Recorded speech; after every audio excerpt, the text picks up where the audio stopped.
أعوذ بالله من الشيطان الرجيم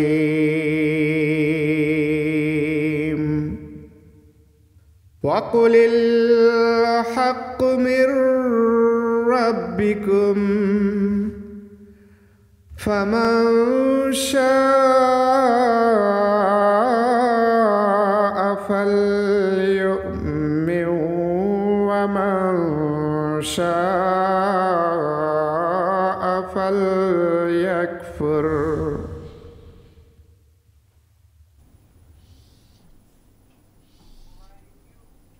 আশহাদু আল্লা ইলাহা ইল্লাল্লাহু ওয়াহদাহু লা শারীকা লাহু ওয়া আশহাদু আন্না মুহাম্মাদান আবদুহু ওয়া রাসূলুহু আল্লাহুম্মা সাল্লি আলা মুহাম্মাদি ওয়া আলা আলি মুহাম্মাদিন কামা সাল্লাইতা আলা ইব্রাহিমা ওয়া আলা আলি ইব্রাহিমা ইন্নাকা হামিদুম মাজিদ আল্লাহুম্মা বারিক আলা মুহাম্মাদি ওয়া আলা আলি মুহাম্মাদিন কামা বারাকতা আলা ইব্রাহিমা ওয়া আলা আলি ইব্রাহিমা ইন্নাকা হামিদুম মাজিদ। সুপ্রিয় দর্শক মণ্ডলী, আসসালামু আলাইকুম ওয়া রাহমাতুল্লাহি ওয়া বারাকাতুহু। যে যেখান থেকে আমাদের এই অনুষ্ঠান দেখছেন সবাইকে সত্যের সন্ধানে অনুষ্ঠানের পক্ষ থেকে আন্তরিক প্রীতি ও শুভেচ্ছা জানাচ্ছি। আশা করি আপনারা সবাই ভালো আছেন এবং সুস্থ আছেন। আজ আমরা এই পর্বের শেষ দিন এবং চতুর্থ দিনের অনুষ্ঠান নিয়ে আপনাদের সামনে হাজির হয়েছি। আপনারা জানেন, এবারের পর্বে আমরা মহানবী সাল্লাল্লাহু আলাইহি ওয়াসাল্লামের জীবনের বিভিন্ন অধ্যায় নিয়ে আমরা আলোচনা করেছি। মহানবী সাল্লাল্লাহু আলাইহি ওয়াসাল্লামের সাথে মহান আল্লাহ তাআলার পবিত্রতম প্রেমবন্ধন এবং অটল বিশ্বাস। আমরা আলোচনা করেছি মহানবী সাল্লাল্লাহু আলাইহি ওয়াসাল্লামের জীবনের দোয়া এবং তার দোয়া করার রীতি। আমরা আলোচনা করেছি মহানবী সাল্লাল্লাহু আলাইহি ওয়াসাল্লাম এবং তার সাহাবাদের উপর হওয়া অকথ্য অত্যাচার এবং এই অত্যাচারের মাঝেও তাদের অটল বিশ্বাস নিয়ে। আজ আমরা হযরত মহানবী সাল্লাল্লাহু আলাইহি ওয়াসাল্লামের জীবনের তবলিগ করার রীতি এবং তবলিগের ক্ষেত্রে মহানবী সাল্লাল্লাহু আলাইহি ওয়াসাল্লামের আন্তরিক যে প্রচেষ্টা ছিল সে বিষয়ে বিস্তারিত আলোচনা করব। আরবে যখন অন্যায় অবিচার শিরকের যে অন্ধকারে নিমজ্জিত, তখন মহানবী সাল্লাল্লাহু আলাইহি ওয়াসাল্লাম এক মহাসত্য লাভ করেছিলেন। আর মহানবী সাল্লাল্লাহু আলাইহি ওয়াসাল্লাম আল্লাহ প্রদত্ত দায়িত্ববলী হিসেবে এই মহাসত্যকে মানুষের কাছে পৌঁছানোর জন্য আপ্রাণ প্রচেষ্টা করেছেন। আমরাও অর্থাৎ আহমদিয়া মুসলিম জামাত এই যুগে এক মহাসত্য লাভ করেছি। আমরাও মহানবী সাল্লাল্লাহু আলাইহি ওয়াসাল্লামের জীবনের এই অধ্যায় থেকে শিখতে পারি যে কিভাবে আমাদের এই মহাসত্য আমরা মানুষের কাছে পৌঁছাতে পারি, আমরা কিভাবে তবলিগ করতে পারি। এছাড়াও গত 3 দিন আপনাদের প্রশ্নের আলোকে আমরা হযরত মসিহ মাউদ আলাইহিসসালাতু ওয়াসসালামের সত্যতা এবং হযরত ঈসা আলাইহিসসালাতু ওয়াসসালামের মৃত্যুসহ জামাতের বিভিন্ন বিশ্বাস নিয়ে আলোচনা করেছি। আশা করি বিষয়গুলো আপনাদের কাছে পরিষ্কার হয়েছে। যদি আপনাদের এরপরও কোনো প্রশ্ন থাকে আমাদের কাছে নির্দ্বিধায় প্রশ্ন করতে পারেন। আপনারা যেভাবে 2 দিন আমাদের সাথে, গত 3 দিন আমাদের সাথে ছিলেন, আশা করি আপনারা আজও আমাদের সাথে থাকবেন। আজ আপনাদের প্রশ্নের উত্তর দেওয়ার জন্য এবং আপনাদের বিভিন্ন বিষয় আলোচনা করার জন্য আমাদের স্টুডিওতে উপস্থিত আছেন শ্রদ্ধেয় মৌলানা আব্দুল আউয়াল খান চৌধুরী সাহেব এবং শ্রদ্ধেয় মৌলানা মুস্তাফিজুর রহমান সাহেব। আসসালামু আলাইকুম। আপনাদের দুজনকে স্বাগত জানাচ্ছি। দর্শক, গত 3 দিন আপনারা অত্যন্ত ভালোবাসা দেখিয়েছেন আমাদের প্রতি, আমাদেরকে ফোন করেছেন, আমাদের আলোচনাকে প্রাণবন্ত করেছেন। আজও আপনাদের সহায়তা চাই, আপনাদের ভালোবাসা চাই। আপনারা আমাদেরকে ফোন করুন। আমাদের ফোন করার যে নাম্বারগুলো রয়েছে সেগুলো টিভির পর্দায় দেখানো হচ্ছে। এছাড়া আমাদেরকে আপনারা ইমেল করতে পারেন এবং ফেসবুক এবং টুইটারও আমাদেরকে ফলো করতে পারেন। বিশেষ করে আমি পশ্চিমবঙ্গ এবং মধ্যপ্রাচ্যের যে ভাইয়েরা আমাদের নিয়মিত দর্শক রয়েছেন, আপনাদের কাছে আমি আবেদন জানাচ্ছি আমাদের হোয়াটসঅ্যাপ নাম্বারে আপনারা আমাদেরকে আপনাদের প্রশ্ন পাঠাতে পারেন এবং আমাদের সাথে যোগাযোগ করতে পারেন। এ পর্যায়ে আমি সরাসরি আমাদের আলোচনায় চলে যেতে চাই। শুরুতেই শ্রদ্ধেয় মৌলানা আব্দুল আউয়াল খান চৌধুরী সাহেবের কাছে যেতে চাই। মৌলানা সাহেব, আজকে আমাদের বিষয় হচ্ছে তবলিগ। মহানবী সাল্লাল্লাহু আলাইহি ওয়াসাল্লামের জীবনের যে অধ্যায়ে মহানবী সাল্লাল্লাহু আলাইহি ওয়াসাল্লাম সত্যকে প্রচার করেছেন, আপনার কাছে আমার প্রশ্ন হলো মহানবী সাল্লাল্লাহু আলাইহি ওয়াসাল্লাম তার নবুয়তের প্রাথমিক যুগে কিভাবে তবলিগ করেছেন এবং প্রকাশ্যে তিনি কিভাবে তবলিগের সূচনা করেছেন? ধন্যবাদ। আল্লাহুম্মা সাল্লি আলা মুহাম্মাদিন ওয়া আলা আলি মুহাম্মাদিন ওয়া বারিক ওয়া সাল্লিম ইন্নাকা হামিদুম মাজিদ। দর্শক মণ্ডলী, আল্লাহ তাআলার নবী এবং রসুল পাঠান তার বাণী প্রচারের উদ্দেশ্যে, তার শিক্ষা প্রচারের উদ্দেশ্যে। হযরত রসুল আকরাম সাল্লাল্লাহু আলাইহি ওয়াসাল্লামকেও আল্লাহ তাআলা এই উদ্দেশ্যেই পাঠিয়েছিলেন আর তার প্রতি পূর্ণাঙ্গীন শরীয়ত অবতীর্ণ করে দায়িত্ব দিয়েছিলেন তিনি যেন এই শরীয়তের বিধান, শরীয়তের শিক্ষা, সমস্ত বাণী আল্লাহর বান্দাদের কাছে পৌঁছানোর ব্যবস্থা নিশ্চিত করেন। প্রাথমিকভাবে যখন প্রথম ওহী হয়ে যায়, হুজুর সাল্লাল্লাহু আলাইহি ওয়াসাল্লামের প্রস্তুতির জন্য আল্লাহ তাআলা কিছুটা বিরতিও দেন। আর এই সময়ের মাঝে হযরত খাদিজা রাদিয়াল্লাহু আনহা আর অন্যান্য বাড়ির সদস্যরা তার এই দাবির প্রতি ঈমান এনেছেন নীরবে নিভৃতে। আর এই যে অস্থিরতার অবস্থা বিরাজমান ছিল তখন, ওয়ারকা বিন নফল নামে এক বিদগ্ধ পণ্ডিতের কাছে হযরত খাদিজা নিয়ে যান এবং সমস্ত বৃত্তান্ত তার কাছে বর্ণনা করেন। হুজুর সাল্লাল্লাহু আলাইহি ওয়াসাল্লাম নিজে এই ফেরেশতা অবতীর্ণ হওয়ার ঘটনা এবং তার বাণী যা তিনি বয়ে এনেছিলেন সমস্ত ঘটনা যখন ওয়ারকা বিন নফল শুনেন, তিনি বলে ফেলেন যে এটা সত্য এবং মুসা আলাইহিস সালাতু ওয়াস সালামের প্রতি সেই একই ফেরেশতা অবতীর্ণ হয়েছিল যা তোমার প্রতি নাজিল হয়েছে। আমি যেটুকু লক্ষণ বুঝলাম সেই অনুযায়ী বলছি, ওনার বক্তব্যের ভাবানুবাদ করছি আমি, যে হায় যদি আমি আয়ু পেতাম এবং জীবিত থাকতাম তাহলে তোমার জাতি যখন তোমার বিরোধিতায় মত্ত হয়ে তোমাকে দেশছাড়া করবে তখন আমি তোমাকে সাহায্য করতাম, যদি আমার এই সুযোগ এবং সৌভাগ্য হতো। হযরত রাসূল আকরাম সাল্লাল্লাহু আলাইহি ওয়াসাল্লাম আশ্চর্য হয়ে প্রশ্ন করেছিলেন, আবা মুখরিজিয়াহুম, আমাকে বের করবে আমার জাতি? আমাকে সম্মান করে, আদর করে, আমাকে অনেক শ্রদ্ধা নিবেদন করে, আমার নাম আল আমিন, বিশ্বস্ত এবং সাদুক, সত্যবাদী রেখেছে তারা, আর আমাকে তারা বের করবে? তখন ওয়ারকা বিন নফল বলেছিলেন, তোমার কাছে যে সত্য এসেছে, যে ব্যক্তির কাছেই যে যুগেই এই সত্য আগমন করেছে তার জাতি তার শত্রু হয়ে দাঁড়িয়েছে। কিন্তু হুজুর সাল্লাল্লাহু আলাইহি ওয়াসাল্লাম দমে যাননি, নিজের কাজ অব্যাহত রেখেছেন।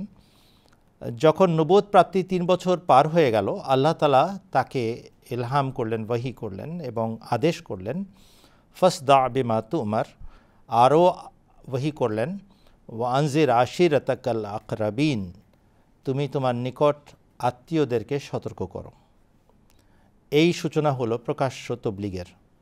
হযরত রাসূল আকরাম সাল্লাল্লাহু আলাইহি ওয়াসাল্লাম বনু আব্দুল মুত্তালিব আর বনু হাশেমের গোত্র উপগোত্র শাখা প্রশাখা সবাইকে ডাক দিলেন, নাম নিয়ে নিয়ে সবাই জড়ো হলো, কেননা হযরত মুহাম্মদ সাল্লাল্লাহু আলাইহি ওয়াসাল্লামকে তারা ভালোবাসত, সম্মান করত। জড়ো হওয়ার পর তাদেরকে সম্বোধন করে হযরত মুহাম্মদ মুস্তাফা সাল্লাল্লাহু আলাইহি ওয়াসাল্লাম বললেন, হে আব্দুল মুত্তালিবের বংশধর, আজকে যদি আমি ঘোষণা দেই আর বলি এই টিলার পিছনে তোমাদের উপরে আক্রমণ করার জন্য এক শত্রু বাহিনী প্রস্তুত, তোমরা কি আমার কথা বিশ্বাস করবে? তখন সমস্বরে তারা বললেন, বালা মা জাররাবনা আলাইকা ইল্লা সিদকান, অবশ্যই মানব, তোমার কথা মানব না কেন? 40 বছর ধরে তোমাকে দেখছি, তুমি সত্য ছাড়া কখনো মিথ্যা বলনি, অতএব তুমি যদি ঘোষণা দাও যে শত্রুপক্ষ আমাদের উপরে আক্রমণ করার জন্য উদ্যত এবং সেনাবাহিনী প্রস্তুত, আমরা এই কথা বিশ্বাস করব। যখন তারা এই কথা সায় দিয়ে দিল, হযরত মুহাম্মদ সাল্লাল্লাহু আলাইহি ওয়াসাল্লাম বললেন, তাহলে শুনো আমার জাতি, আল্লাহর ক্রোধ তোমাদের উপরে নেমে আসতে যাচ্ছে, আল্লাহর শাস্তি নেমে এলো বলে তোমরা আল্লাহতে বিশ্বাস স্থাপন করো যেন রক্ষা পাও। এক আল্লাহতে বিশ্বাস স্থাপন করো যেন তোমরা রক্ষা পাও। এ কথা শুনে আবু লাহাব হেসে ফেলল, তাচ্ছিল্য দেখালো, তুচ্ছ তাচ্ছিল্য করা আরম্ভ করলো, আর উল্টো একটা বাজে বাক্য বলল আর বলল, তাব্বান লাকা আলে হাজা দাউতানা, তুমি আর কোনো কাজ পেলে না, এই একত্ববাদের প্রচারের জন্য তুমি আমাদেরকে ডেকেছ, আল্লাহ এক এই কথা বোঝানোর জন্য আমাদেরকে ডেকেছ। এ কথা বলে সে পুরো সভাটাকে নষ্ট করলো এবং সবাইকে উঠে যেতে বাধ্য করলো বা ব্যবস্থা করলো। হযরত রাসূল আকরাম সাল্লাল্লাহু আলাইহি ওয়াসাল্লাম কিন্তু দমে যাননি। তিনি তার বাড়িতে লালিত তারই চাচাতো ভাই, যাকে তিনি ছেলের মতো দেখতেন, হযরত আলী বিন আবি তালেব রাদিয়াল্লাহু আনহু, তাকে বললেন, একটা কাজ করো, একটা নিমন্ত্রণের ব্যবস্থা করো, খাবারের ব্যবস্থা করো, আপ্যায়নের ব্যবস্থা করো, আর সব আমাদের পরিবারের সদস্যদেরকে সেখানে আমন্ত্রণ জানাও। হযরত আলী সেই অনুযায়ী খাবারের প্রস্তুতির ব্যবস্থাটা নিশ্চিত করলেন। হুজুর সাল্লাল্লাহু আলাইহি ওয়াসাল্লাম খাবার খাওয়ানোর ব্যবস্থা করলেন, সবাইকে খাইয়ে দিলেন। খাবারের পর হযরত রাসূল আকরাম সাল্লাল্লাহু আলাইহি ওয়াসাল্লাম কিছু বলতে চাইলেন, আর ঠিক আগের মতোই আবু লাহাব এমন কোনো আচরণ করলো বা কোনো উক্তি বা মন্তব্য করে ফেললো যার কারণে উপস্থিত যারা এসেছিলেন তারা সবাই সেখান থেকে উঠে চলে গেলেন। খাবারও খেলেন, কিন্তু বক্তব্য শোনার আগেই আবু লাহাবের ষড়যন্ত্রে বা উস্কানিতে উঠে চলে গেলেন। হুজুর সাল্লাল্লাহু আলাইহি ওয়াসাল্লাম এরপরেও দমে যাননি। হজরত সাল্লাল্লাহু আলাইহি ওয়াসাল্লাম আবারও হজরত আলীকে বললেন, আবারও খাবার প্রস্তুত করো এবং বনু আব্দুল মুত্তালিবকে ডাক দাও আর তাদেরকে নিমন্ত্রণ জানাও যেন আসে এবং আমার আপ্যায়ন গ্রহণ করে। এবার হুজুর সাল্লাল্লাহু আলাইহি ওয়াসাল্লাম সুযোগ গ্রহণ করলেন আর বললেন, আমি, হে আমার জাতি, হে আমার সম্প্রদায়, হে আমার পরিবার, হে আমার বংশ, তোমাদের কাছে এমন একটি বিষয় নিয়ে এসেছি যার চেয়ে উত্তম কোনো বিষয় হতেই পারে না। তোমরা যদি এই বাণী গ্রহণ করো তাহলে তোমাদের ইহকাল পরকাল উভয়টি সুন্দর হবে, আর যদি গ্রহণ না করো, এ কথা আগেই বলা হয়েছে তার পরিণতি কী হতে যাচ্ছে। তোমাদের মধ্যে কে আছে যারা এই নেক কাজে আমাকে সহযোগিতা করবে? এটা ছিল হযরত রাসূল আকরাম সাল্লাল্লাহু আলাইহি ওয়াসাল্লামের তবলিগ। সবার কাছে হুজুর সাল্লাল্লাহু আলাইহি ওয়াসাল্লামের এই জীবনী পরিষ্কার। 40 বছর বয়স পর্যন্ত পুত পবিত্র জীবন কাটিয়েছেন হুজুর সাল্লাল্লাহু আলাইহি ওয়াসাল্লাম, সবার মন সাক্ষ্য দেয়। কিন্তু এই প্রশ্নের উত্তরে সবাই নীরব থাকলেন, একেবারে পিনপতন নীরবতা, কেউ কথা বলে না। কিছুক্ষণ পার হওয়ার পর হযরত আলী বলে উঠলেন, আমি আপনাদের মধ্যে সবচেয়ে ছোট এবং সবচেয়ে দুর্বল, কিন্তু হযরত মুহাম্মদ সাল্লাল্লাহু আলাইহি ওয়াসাল্লাম আজকে আমাকে যে কাজের জন্য আহ্বান জানাচ্ছেন, আমি ঘোষণা দিচ্ছি আমি আপনাকে সাহায্য করব, যদিও আমার দুর্বলতা এবং সবচেয়ে তুচ্ছ হওয়াটা আমার জানা আছে। হুজুর সাল্লাল্লাহু আলাইহি ওয়াসাল্লাম বললেন, হে আমার বংশ, যদি এই বাচ্চার, এই ছেলেটার কথা তোমরা মানতে এবং এই ছেলেটাকে অনুসরণ করতে, যা সে করলো আর যা সে প্রতিক্রিয়া দেখালো, তাহলে তোমরা ভালো করতে। এই কথা বললেন হযরত রাসূল আকরাম সাল্লাল্লাহু আলাইহি ওয়াসাল্লাম। আর এর পরে কি হলো? আবু লাহাব উঠে দাঁড়ালো, আচ্ছা তাহলে এই বিষয় আজকে ভাতিজার কথা মানতে বলছো। উঠে দাঁড়ালেন, সবাইকে বললেন চলো চলো যাই। সামনে আবু তালেব ছিলেন।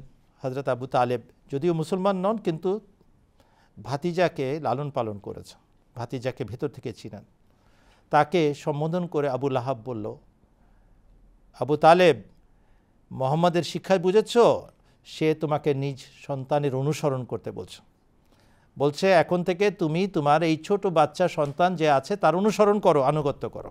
এই হলো মোহাম্মদের বক্তব্য। এই টিটকারি দিয়ে উঠে চলে গেলেন, পণ্ড হয়ে গেল আবারও। হযরত রাসূল আকরাম সাল্লাল্লাহু আলাইহি ওয়াসাল্লাম কিন্তু তার কাজ বন্ধ করেননি। তিনি তার কাজ এগিয়ে নিয়ে যান এবং সুযোগ পেয়েই প্রথম তিনি একটি কেন্দ্র প্রতিষ্ঠা করেন। আর দারে আরকাম বিন আরকামে মুসলমানদের সবচেয়ে প্রথম কেন্দ্র স্থাপিত হয়। সেখানে নীরবে নিভৃতে ইবাদত করতেন আর একই সাথে তবলিগ তিনি সেখানে অব্যাহত রেখেছিলেন। আর এই যুগে আমরা দেখতে পাই সবচেয়ে বড় মাপের সাহাবীরা বয়াত করার সৌভাগ্য লাভ করেছেন। অত্যাচারিত, নিপীড়িত, নিভৃত এক জীবনযাপনকারী হযরত রাসূল আকরাম সাল্লাল্লাহু আলাইহি ওয়াসাল্লাম নীরবে ধীরে সুস্থে তবলিগ করছেন, তারা দোয়া করছেন, তার কাছে যাচ্ছেন, যুক্তিগুলো বুঝার চেষ্টা করছেন এবং বয়াত করছেন। দীর্ঘ তালিকা আছে এটার, আমি কয়েকজনের নাম পড়ে দিই যেন আপনাদের জন্য এটা উৎসাহের কারণ হয় যে বাহ্যিক বিরোধিতা বা বাহ্যিক ব্যর্থতা সত্ত্বেও তিনি দমে যাননি। আল্লাহ তাআলা তাকে সাহস দিয়েছেন, শক্তি দিয়েছেন এবং দৃঢ়তা দান করেছেন এবং ফসল ফলেছে তার ক্ষেতের ভিতর। হযরত মুসাব বিন উমাইর বনু আব্দুদ্দার কুরাইশ গোত্রের একেবারে কোর টিমের সদস্য, তিনি বয়াত করেছিলেন, বিলাসী জীবন পরিত্যাগ করে ত্যাগের জীবন গ্রহণ করেছিলেন। হযরত যায়েদ বিন খাত্তাব, হযরত উমর ইবনুল খাত্তাবের বড় ভাই, তখন বয়াত করার সৌভাগ্য পেয়েছিলেন। হযরত আব্দুল্লাহ বিন মাকতুম, যিনি হযরত খাদিজার দিক থেকে আত্মীয় ছিলেন এবং চোখে অন্ধ ছিলেন, তিনি বয়াত করার সৌভাগ্য পেয়েছিলেন। হযরত জাফর বিন আবি তালেব, হযরত আলীর ভাই, তিনি বয়াত করার সৌভাগ্য পেয়েছিলেন। হযরত আম্মার বিন ইয়াসের অর্থাৎ হযরত ইয়াসেরের স্ত্রী হযরত সাফিয়া, হযরত আম্মার এই সময় বয়াত করেছিলেন। এরা গরিব দুঃখী পরিবার ছিলেন, কিন্তু আন্তরিকভাবে মুসলমান হয়েছিলেন এবং কোরবানি করে নিজেদেরকে সফল করেছিলেন। হযরত সোহেব বিন সানান রাদিয়াল্লাহু আনহু এই সময় বয়াত করার সৌভাগ্য পেয়েছিলেন। হযরত আবু মুসা আশারি ইয়েমেন থেকে এসে বয়াত করার সৌভাগ্য পেয়েছিলেন, যদিও পরবর্তীতে পরে এসে খায়বারের যুদ্ধের পর তারা এসে যোগদান করতে পেরেছিলেন নিজের জাতিসহ। এটা একটা দীর্ঘ কাহিনী। হযরত উমর ইবনুল খাত্তাব শেষ পর্যায়ে এসে দারে আরকাম বিন আরকামে বয়াত করার সৌভাগ্য পেয়েছিলেন। দর্শক মণ্ডলী, বলার উদ্দেশ্য হলো হুজুর সাল্লাল্লাহু আলাইহি ওয়াসাল্লাম প্রাথমিক যুগে ব্যর্থতাও দেখেছেন, বিরোধিতাও দেখেছেন, কিন্তু দমে যাননি, দোয়া করেছেন, নিজের চেষ্টা অব্যাহত রেখেছেন এবং আল্লাহ তাআলা তার কাজে অনেক অনেক বড় সফলতাও দান করেছেন। আমাদের উচিত আমরাও যেন হযরত মুহাম্মদ সাল্লাল্লাহু আলাইহি ওয়াসাল্লামের পদাঙ্ক অনুসরণ অব্যাহত রাখি। ধন্যবাদ। ধন্যবাদ মৌলানা সাহেব। দর্শক, আমরা শুনছিলাম মহানবী সাল্লাল্লাহু আলাইহি ওয়াসাল্লামের তবলিগের ক্ষেত্রে আপ্রাণ প্রচেষ্টা সম্পর্কে। এ পর্যায়ে এই বিষয়ে আরেকটি প্রশ্ন নিয়ে আমি শ্রদ্ধেয় মৌলানা শেখ মুস্তাফিজুর রহমান সাহেবের কাছে যেতে চাই। মৌলানা সাহেব, মহানবী সাল্লাল্লাহু আলাইহি ওয়াসাল্লামের জীবনের একটি বড় ক্ষেত্রে মহানবী সাল্লাল্লাহু আলাইহি ওয়াসাল্লামের যে মানব সেবা এবং উত্তম আদর্শের মাধ্যমে আমরা তবলিগের ক্ষেত্রে কাজ করতে দেখতে পাই, এই বিষয়ে যদি আপনি দর্শকদের উদ্দেশ্যে কিছু বলতেন। জাযাকুমুল্লাহ। সুপ্রিয় দর্শক, আপনারা যারা দেখছেন সবাইকে আমাদের পক্ষ থেকে আসসালামু আলাইকুম ওয়া রাহমাতুল্লাহ। আমরা আজকে মহানবী সাল্লাল্লাহু আলাইহি সাল্লামের জীবনী নিয়ে আলোচনা করছি। আর রাসূল করিম সাল্লাল্লাহু আলাইহি সাল্লাম নিজ জীবনে একেবারে শুরু থেকে, যখন থেকে তিনি বুঝতে শিখেছেন তখন থেকে মানব সেবার প্রতি নিজেকে নিয়োজিত করেছেন। আর এই কারণেই যখন তিনি দেখেছেন যে আরবের সেই যুবকরা বা আরবের সেই শিশুরা যারা সবাই একত্রে হিলফুল ফুজুল নামে একটি সংগঠনের মাধ্যমে তারা মানব সেবার কাজ করছে, তখনই মহানবী সাল্লাল্লাহু আলাইহি সাল্লাম সেই সংগঠনে নিজেকে যুক্ত করেছিলেন এবং মানব সেবার কাজ করে গেছেন। সবচেয়ে বড় যে সার্টিফিকেট তাকে দিয়েছেন সেটি হলো হযরত খাদিজাতুল কুবরা রাদিয়াল্লাহু তাআলা আনহা। মহানবী সাল্লাল্লাহু আলাইহি সাল্লাম যখন হেরা গুহায় প্রথম ওহী পেয়ে খাদিজা রাদিয়াল্লাহু তাআলা আনহার কাছে এসে সমুদয় বিষয় অবগত করেছিলেন, তখন হযরত খাদিজা রাদিয়াল্লাহু তাআলা আনহা বলেছিলেন যে আল্লাহ তাআলা আপনাকে কখনো বিনষ্ট করবেন না। এর একটি কারণ হলো যে আপনি মানব সেবা করেন, এবং তার মাঝে আরও একটি বিষয় হলো আপনি অভাবীদের অভাব মোচন করেন এবং যারা নিজেদের বোঝা বহন করতে পারে না তাদের বোঝা বহন করেন। এ বিষয়ে অনেক ঘটনা আছে যেগুলো এই মুহূর্তে সবিস্তারে আলোচনা করা সম্ভব না, কিন্তু মহানবী সাল্লাল্লাহু আলাইহি সাল্লাম একবার একজন ব্যক্তি, অর্থাৎ এক ব্যক্তির ঋণ ছিল, সেই ঋণ তিনি আবু জেহেলের কাছ থেকে উদ্ধার করে দিয়েছিলেন, এটি জানা যায়। তো হিলফুল ফুজুলের এই যে তিনি যে চুক্তি করেছিলেন বা অঙ্গীকার করেছিলেন, এটি তিনি তার সারা জীবন এটি বহন করেছেন। অনেক ঘটনা আছে যেগুলো মহানবী সাল্লাল্লাহু আলাইহি সাল্লাম নিজ জীবদ্দশায় সেবামূলক কাজ করেছেন, মানব সেবার কাজ করেছেন, এবং আল্লাহ রাসূল সাল্লাল্লাহু আলাইহি সাল্লামের পুরোটা জীবনই মানব সেবায় ব্যয় করেছেন, যে কারণে আল্লাহ তাআলা তাকে রাহমাতুল লিল আলামিন বলেছেন। এই সাথে প্রশ্নের মাঝে আরেকটি বিষয় ছিল যে মহানবী সাল্লাল্লাহু আলাইহি সাল্লাম কীভাবে আরও একভাবে তিনি মানুষের প্রতি কৃপা করেছেন, দয়া করেছেন। সেটি হলো যে তিনি যখন মক্কা বিজয় করেছেন সে সময় মক্কাবাসীদের অনেকেই যারা ছিল, যারা ইতিপূর্বে এত ভয়ানক সব অপরাধ করেছিল, যে কারণে মহানবী সাল্লাল্লাহু আলাইহি সাল্লাম তাদের বিরুদ্ধে মৃত্যুদণ্ডের আদেশ দিয়েছিলেন মহানায়ক হিসেবে বা দেশ প্রধান হিসেবে। তো সে সময় এমন এমন অপরাধী ছিল যাদেরকে মহানবী সাল্লাল্লাহু আলাইহি সাল্লাম ক্ষমাও করে দিয়েছিলেন, অর্থাৎ তাদেরকে মৃত্যুদণ্ডের আদেশ দেওয়া সত্ত্বেও তাদেরকে ক্ষমা করেছিলেন। তবে আপনারা জেনে অবাক হবেন যে এই ঘটনাগুলোর অনেকগুলো আমরা জানি, অনেকগুলো জানি না, এবং ইতিহাসে এগুলো সংরক্ষিত আছে। যেগুলো আমাদের জানা আছে, আবু সুফিয়ান যে সবচেয়ে বড় বিরোধী ছিল এবং ওহদের যুদ্ধে মহানবী সাল্লাল্লাহু আলাইহি সাল্লামের সবচেয়ে বড় ক্ষতি করেছিল। আল্লাহ রাসূল সাল্লাল্লাহু আলাইহি সাল্লাম সে সময় যেভাবে আহত হয়েছেন, পূর্বে এইভাবে কখনো আহত হননি। সেই আবু সুফিয়ান যখন মক্কা বিজয়ের প্রাককালে আল্লাহ রসুলের সাথে সাক্ষাৎ করেছেন, আল্লাহ রসুল সাল্লাল্লাহু আলাইহি সাল্লাম তাকে হত্যা করতে নিষেধ করেছেন এবং তাকে ইসলাম গ্রহণে বাধ্য করেননি। সে ইসলামের সৌন্দর্য দেখে ইসলাম গ্রহণ করে। ওহদের যুদ্ধে আরও একজন বড় শত্রুপক্ষের ইকরামা বিন আবু জেহেল, যে তার তীক্ষ্ণ বুদ্ধির কারণে মুসলমানদেরকে সে সময় সাময়িকভাবে পরাস্ত করে, আহত করে। আল্লাহ রসুল সাল্লাল্লাহু আলাইহি সাল্লাম তার কারণেও আহত হয়েছিলেন ভীষণভাবে। সে যখন মক্কা বিজয়ের পর পালিয়ে যাচ্ছিল, মহানবী সাল্লাল্লাহু আলাইহি সাল্লামের সাধারণ ক্ষমা ঘোষণার পর সেও ফেরত আসে এবং আল্লাহ রসুল সাল্লাল্লাহু আলাইহি সাল্লাম তাকে ক্ষমা করেছিলেন। হিন্দা, যিনি একসময় হযরত হামজা রাদিয়াল্লাহু তাআলা আনহুর কলিজা চিবিয়েছিল এই মহিলা, কিন্তু রাসূল করিম সাল্লাল্লাহু আলাইহি সাল্লাম তাকেও ক্ষমা করে দিয়েছিলেন। তবে দুটি ঘটনা না বললেই নয়, আমি সংক্ষেপে বলছি। হাব্বার বিন আসওয়াদ, যার কারণে মহানবী সাল্লাল্লাহু আলাইহি সাল্লামের কন্যা জয়নাব, যিনি মক্কা থেকে হিজরত করে মদিনায় যাওয়ার পথে আহত হয়েছিলেন এবং পরবর্তীতে এই আহত হওয়ার কারণেই তিনি নিহত হয়েছিলেন। শাহাদাত বরণ করেছিলেন। কিন্তু মহানবী সাল্লাল্লাহু আলাইহি ওয়াসাল্লাম হাব্বার বিন আসওয়াদকেও ক্ষমা করে দিয়েছিলেন। সে বিভিন্ন জায়গায় ঘোরাঘুরি করে একসময় আল্লাহ রসুলের কাছে এসে বলে, হে আল্লাহ রসুল, আমি বহু জায়গায় ঘুরেছি এবং কোথাও আমি শান্তি পাইনি, এবং আমি চিন্তা করে দেখলাম যে আপনি ইসলামের সেবায় যে আপনার যে ভূমিকা এবং আপনি এক খোদায় বিশ্বাস এবং সেটাকে যেভাবে উপস্থাপন করেছেন দুনিয়াতে তার কোথাও পাওয়া যায় না। এজন্য আমি অনুতপ্ত, আমি আপনার কাছে ক্ষমা চাই। মহানবী সাল্লাল্লাহু আলাইহি ওয়াসাল্লাম বলেছেন যে আল্লাহ তাআলাও যে এমন ব্যক্তি যে তওবা করে এবং অনুশোচনা করে, আল্লাহ তাকে ক্ষমা করেন, যা আমি তোমাকে ক্ষমা করে দিলাম।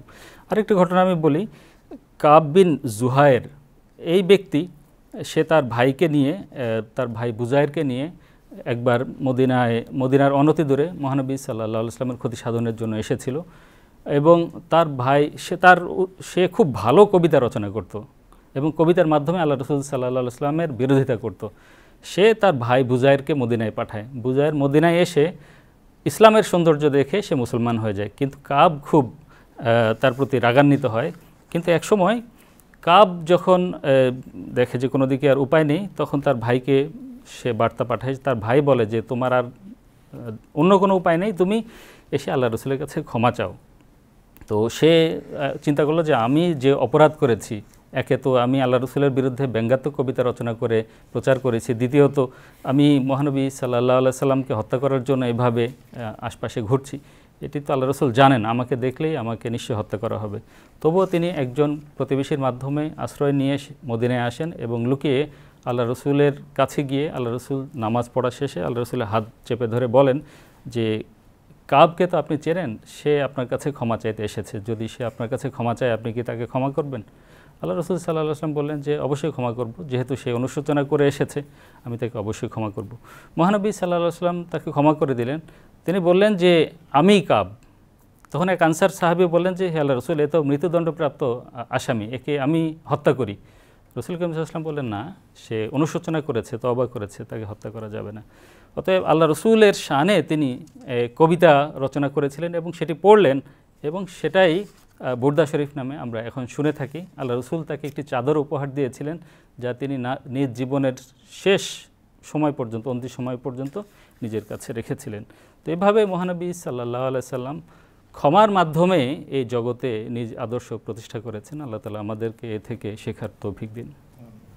ধন্যবাদ মৌলানা সাহেব। দর্শক, আমরা শুনছিলাম মহানবী সাল্লাল্লাহু আলাইহি ওয়াসাল্লামের আদর্শ, তিনি কিভাবে ক্ষমার মাধ্যমে মানুষের মাঝে নিজের যে বৈশিষ্ট্য সেটিকে স্পষ্ট করেছেন এবং মানুষ অভিভূত হয়ে ইসলামে অন্তর্ভুক্ত হয়েছে। এ পর্যায়ে আমি দেখতে পাচ্ছি আমাদের সাথে ফোন লাইনে কুষ্টিয়া থেকে মোহাম্মদ শাহিন সাহেব আছেন, আমরা তার সাথে কথা বলে নিতে চাই। তিনি আমাদের 2 দিন আগেও ফোন দিয়েছিলেন, গতকালও ফোন দিয়েছিলেন। আসসালামু আলাইকুম ওয়া রাহমাতুল্লাহ। ওয়ালাইকুম আসসালাম ওয়া রাহমাতুল্লাহি ওয়া বারাকাতুহু। জি ভাই, আপনি আজকে যে প্রশ্নটা করতে চান এটা আগে করেন, এবং গতকাল একটা প্রশ্ন করেছিলেন আপনি সেটাও করবেন। জি জি, আমার একটা প্রশ্ন ছিল যে এখনকার আলেমরা বলে যে হলো ইমাম মাহদিকে যারা মানবে না, আর হ্যালো, আর কি উদ্দেশ্য করে কি বলেছে, আবার বলেন, তারা প্রশ্নটা আবার বলেন। সন্তান হবে। বলছি যে ইমাম মাহদিকে যারা মানবে না, জি, তাদেরকে কি কোনো গালিগালাজ করে গেছেন কি, আবার উদ্দেশ্য করে কি বলছেন যে যে আমাকে যারা মানবে না তারা বেশ্যার সন্তান? আচ্ছা আচ্ছা, আরেকটা প্রশ্ন ছিল আমার, ঈসা আলাইহিস সালাম যে দ্বিতীয় আসমানে জীবিত অবস্থায় তুলে নেওয়া হয়েছে এবং সে শেষ সময় আবার জীবিতভাবে নামবে, আলেমরা এই কথাগুলো বলে, এটা কতটুকু যুক্তিযুক্ত আমাকে বলবেন। জি, ধন্যবাদ ভাই আপনাকে প্রশ্নের জন্য। শ্রদ্ধেয় মৌলানা আব্দুল আওয়াল খান চৌধুরী সাহেব প্রশ্ন করেছিলেন। জি, ইনি প্রশ্ন করেছিলেন, আর ইনি বেশ্যার সন্তান নিয়ে ব্যস্ত হয়েছিলেন এবং আমাদেরকে জিজ্ঞেস করছিলেন বারবার যে বেশ্যার সন্তান কেন বলা হয়েছে। আর উনি কি এই বইয়ের একটা রেফারেন্স দিয়েছিলেন যেটাতে নুরুল হকের রেফারেন্স 168 মনে হয় পৃষ্ঠা নাম্বার বলেছিলেন। জি, ধন্যবাদ আপনার প্রশ্নকারীকে। আপনি গবেষণামূলক প্রশ্ন করেছিলেন এবং আমাদেরকে সুযোগ করে দিয়েছিলেন যেন আমরা নিজেরাও ভালো করে আরও দেখে নিই যে হজরত মসিহ মাউদ আলাইহিসসালাতু ওয়াসসালাম কত গভীরে গিয়ে বিষয়টিকে ডিল করেছেন। বলা হয় হজরত মির্জা গোলাম আহমদ কাদিয়ানী আলাইহিসসালাতু ওয়াসসালাম তার অমান্যকারীকে বেশ্যার সন্তান বলেছেন। আমরা বলেছি না, তিনি কখনোই কথা বলেননি। হ্যাঁ, জুররিয়াতুল বাগায়া শব্দ ব্যবহার করেছেন, আয়নায়ে কামালাতে ইসলামেও করেছেন। এর পরের বছর 1894 সালে লিখিত নুরুল হকের মধ্যেও জুররিয়াতুল বাগায়া শব্দ ব্যবহার করেছেন, কিন্তু হুবহু সেই অর্থেই, যে অর্থে আয়নায়ে কামালাতে ইসলামে বর্ণিত আছে, সেই অর্থেই তিনি সেই প্রয়োগটা করেছেন শব্দের, তাদের জন্য যারা আল্লাহর নবী সাল্লাল্লাহু আলাইহি ওয়াসাল্লামকে গালাগালি করেছে, সত্য গ্রহণ করার পর সেটাকে অস্বীকার করেছে, নিজেদের ঈমান গোপন রেখেছে এবং খ্রিস্টান হয়েছে, তানাসসারু, আর নিজেদের মৌলভী উপাধি বাদ দেয়নি। দেখেন কত বড় ধোঁকার বিষয়। আমি আপনাদেরকে কোরআন শরীফের সূরা আলী ইমরানের এই আয়াতটা পড়লে আপনি বুঝে যাবেন যে কাদেরকে সম্বোধন করে হযরত মসিহ মাউদ আলাইহিস সালাতু ওয়াস সালাম কথা বলেছেন। সূরা আলী ইমরানের 87 নম্বর আয়াত এবং 87 এবং 88 নম্বর আয়াতটা আপনারা ধৈর্য নিয়ে শুনবেন, তাহলে বাকি সমস্ত কথা পরিষ্কার হয়ে যাবে। এখানে আল্লাহ তাআলা বলছেন, আউযু বিল্লাহি মিনাশ শাইতানির রাজিম, কাইফা ইয়াহদিল্লাহু কওমান কাফারু বাদা ঈমানিহিম ওয়া শাহিদু আন্নার রাসূলা হাক্কুন ওয়া জাআহুমুল বায়্যিনাত ওয়াল্লাহু লা ইয়াহদিল কওমাজ যালিমিন। আল্লাহ সে জাতিকে কিভাবে হিদায়াত দিতে পারেন যারা ঈমান আনার পর অস্বীকার করেছে, অথচ তারা সাক্ষ্য দিয়েছে নিশ্চয়ই এ রাসূল সত্য এবং তাদের কাছে সুস্পষ্ট প্রমাণাদিও এসে গেছে, আর আল্লাহ অত্যাচারী জাতিকে হিদায়াত দান করেন না। এরপরের আয়াত 88 নম্বর আয়াত, উলাইকা জাযাউহুম আন্না আলাইহিম লানাতুল্লাহি ওয়াল মালাইকাতি ওয়ান নাসি আজমাইন। এরাই তারা যাদের শাস্তি হলো এদের প্রতি আল্লাহর ও ফেরেশতাদের এবং সকল মানুষের অভিসম্পাদ। ভালো করে লক্ষ্য করবেন, 87 নম্বর আয়াতে আল্লাহ বলেছেন তাদের কথা, রোগটা কি? ঈমান আনার পর আবার ফিরে গেছে, সাক্ষ্য দিয়েছে ইসলাম সত্য, রসুল সত্য, তারপরে ফিরে গেছে আর গোপন করেছে সত্যকে। তাদের শাস্তি কি? তারা সত্যর সমস্ত নিদর্শন দেখার পর অস্বীকার করেছে, তাদের শাস্তি হলো তাদের উপরে আল্লাহর লানত, ফেরেশতাদের লানত এবং সমস্ত মানব জাতির লানত। নুরুল হক পুস্তক আরবি ভাষায় রচিত, সেখানে হযরত মসিহ মাউদ আলাইহিস সালাতু ওয়াস সালাম সম্বোধন করছেন কাদেরকে? সেই সমস্ত মৌলভী নামধারীদেরকে যারা ইসলাম গ্রহণ করার পর ত্যাগ করেছে এবং কেবল ত্যাগ করে নাই, ইসলামের ঐশী গ্রন্থ কোরআন শরীফের ভুল বের করার ধৃষ্টতা দেখিয়েছে, নিজেরা আরবির আ পর্যন্ত জানে না। যদি আরবি বলতে বলেন বলতে পারবে না, আরবি লিখতে বলেন কলম ভেঙে ফেলবে। তাদেরকে হযরত মসিহ মাউদ আলাইহিস সালাম বলছেন, তোমাদের ক্ষমতা নাই একটা টু শব্দ করার আরবি ভাষায়, আর তোমরা সবচেয়ে প্রাঞ্জল ভাষায়, সবচেয়ে উন্নত ভাষায় রচিত এবং অবতীর্ণ আল কোরআনের বিরুদ্ধে কথা বলার সাহস করছো, ধৃষ্টতা দেখাচ্ছ। তোমরা হযরত মুহাম্মদ সাল্লাল্লাহু আলাইহি ওয়াসাল্লামের পায়ের ধুলা সমান না, আর তোমরা রাসূলুল্লাহ সাল্লাল্লাহু আলাইহি ওয়াসাল্লামকে গালি দিচ্ছ। এরা কারা? পাদরি ইমাদউদ্দিন, মৌলভী করমুদ্দিন, মৌলভী ইলাহি বখশ, মৌলভী আবদুল্লাহ বেগ, মৌলভী হুসামুদ্দিন বম্বে, মৌলভী হিসামুদ্দিন, এরপরে আছে মৌলভী নিজামুদ্দিন, মৌলভী কাজী সফদর আলী, মৌলভী আব্দুর রহমান, মৌলভী হাসান আলী। নাম নিয়েছেন নুরুল হক পুস্তকে, আর বলেছেন এদেরকে আমি সম্বোধন করছি যারা মৌলভী উপাধি পরিত্যাগ না করে মুসলমানদেরকে বিভ্রান্ত করছে, খ্রিস্টানদের পয়সা খেয়েছে, তাদের লোভে পড়েছে এবং ইসলাম পরিত্যাগ করে ইসলামের নবী, ইসলামের খোদা, ইসলামের কোরআনের বিরুদ্ধে কলম ধরেছে। তাদেরকে সম্বোধন করে বলেছেন তোমরা গোপন করছো নিজেদের অবস্থা ভিতরকার, সত্য জানো তারপরে সেটাকে অস্বীকার করছো, অতএব তোমাদের উপরে লানত, হাজার লানত। কিন্তু যদি লানত থেকে বাঁচতে চাও তাহলে নিজেদের যোগ্যতা সাব্যস্ত করে দেখাও যে আমরাও আরবি জানি, আমরাও কোরআনের মূল্যায়ন করতে সক্ষম। আমি নুরুল হক পুস্তক রচনা করলাম, এর মতো এর সমপর্যায়ের একটা বই তোমরা রচনা করো। আর যদি সেই সময়ের মধ্যে সেইভাবে প্রাঞ্জল ভাষায় সেই গভীরতার সাথে যদি তোমরা লিখতে পারো, তবে আমি মানব যে তোমরা কথা বলার জো রাখো ইসলাম সম্পর্কে, কোরআন সম্পর্কে, নবী সম্পর্কে। আর যদি না ধরো কলম, আর না পারো প্রকাশ করতে কোনো আরবি বই, তাহলে তোমাদের উপরে হাজার লানত।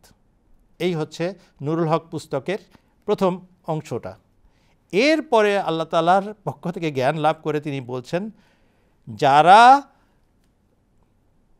আল্লাহর বিরোধিতা করছে তাদের বৈশিষ্ট্য হচ্ছে তারা বিদ্রোহীদের সন্তান। তাদের ভিতরে বিদ্রোহের মাদা বা উপাদান বিদ্যমান। ওই জুরিয়াতুল বাগায়া শব্দ ব্যবহার করেছেন, যেটা আয়নায়ে কামালাতে ইসলামে করেছেন। হযরত মসিহ মাউদ আলাইহিস সালাতু ওয়াস সালামের বই পড়ে শুধু জুরিয়াতুল বাগায়া আপত্তি করছেন, কিন্তু এর আগে পৃষ্ঠার পর পৃষ্ঠা খ্রিস্টানদের বিরুদ্ধে হযরত মসিহ মাউদ আলাইহিস সালাম যা বলেছেন, যেভাবে সেনাপতির বীর ভূমিকা পালন করেছেন, সেটার কথা দেখেননি? বলবেন না যে ভাই এতদিন পর্যন্ত যে আপনাদেরকে খ্রিস্টানদের দালাল বললাম, এটা ভুল বলেছে ভাই সাহেব। আজকে আমাদের চোখ মুখ খুলে গেছে। হযরত মির্জা গোলাম আহমদ কাদিয়ানী আলাইহিস সালাতু ওয়াস সালাম যাই হন, খ্রিস্টানদের দালাল অবশ্যই তিনি ছিলেন না, ব্রিটিশদের দালাল তিনি অবশ্যই ছিলেন না, কেননা এক গোড়া কেটে রেখে দিয়েছেন। তাদের চ্যালেঞ্জ করেছেন এবং তাদেরকে বলেছেন, হয় তোমাদের আরবি পারদর্শিতা দেখাবে, না হলে লানত ঘাড়ে নিবে। এবং লানত উনি ছাপিয়েছেন 1000 বার। কার পক্ষ থেকে? আল্লাহ এবং তার রসুলের পক্ষ থেকে। ওই যে কোরআন শরীফে সূরা আল ইমরানের 88 নম্বর আয়াত, আল্লাহর লানত তাদের উপরে, সমস্ত ফেরেশতাদের লানত তাদের উপরে, এবং সমস্ত মানুষের লানত তাদের ঘাড়ে। সত্য বিকৃত করো, উলাইকা জাযাউহুম আন্না আলাইহিম লানাতুল্লাহি ওয়াল মালায়েকাতি ওয়ান নাসি আজমাইন। কি চমৎকার কথা, তাই না?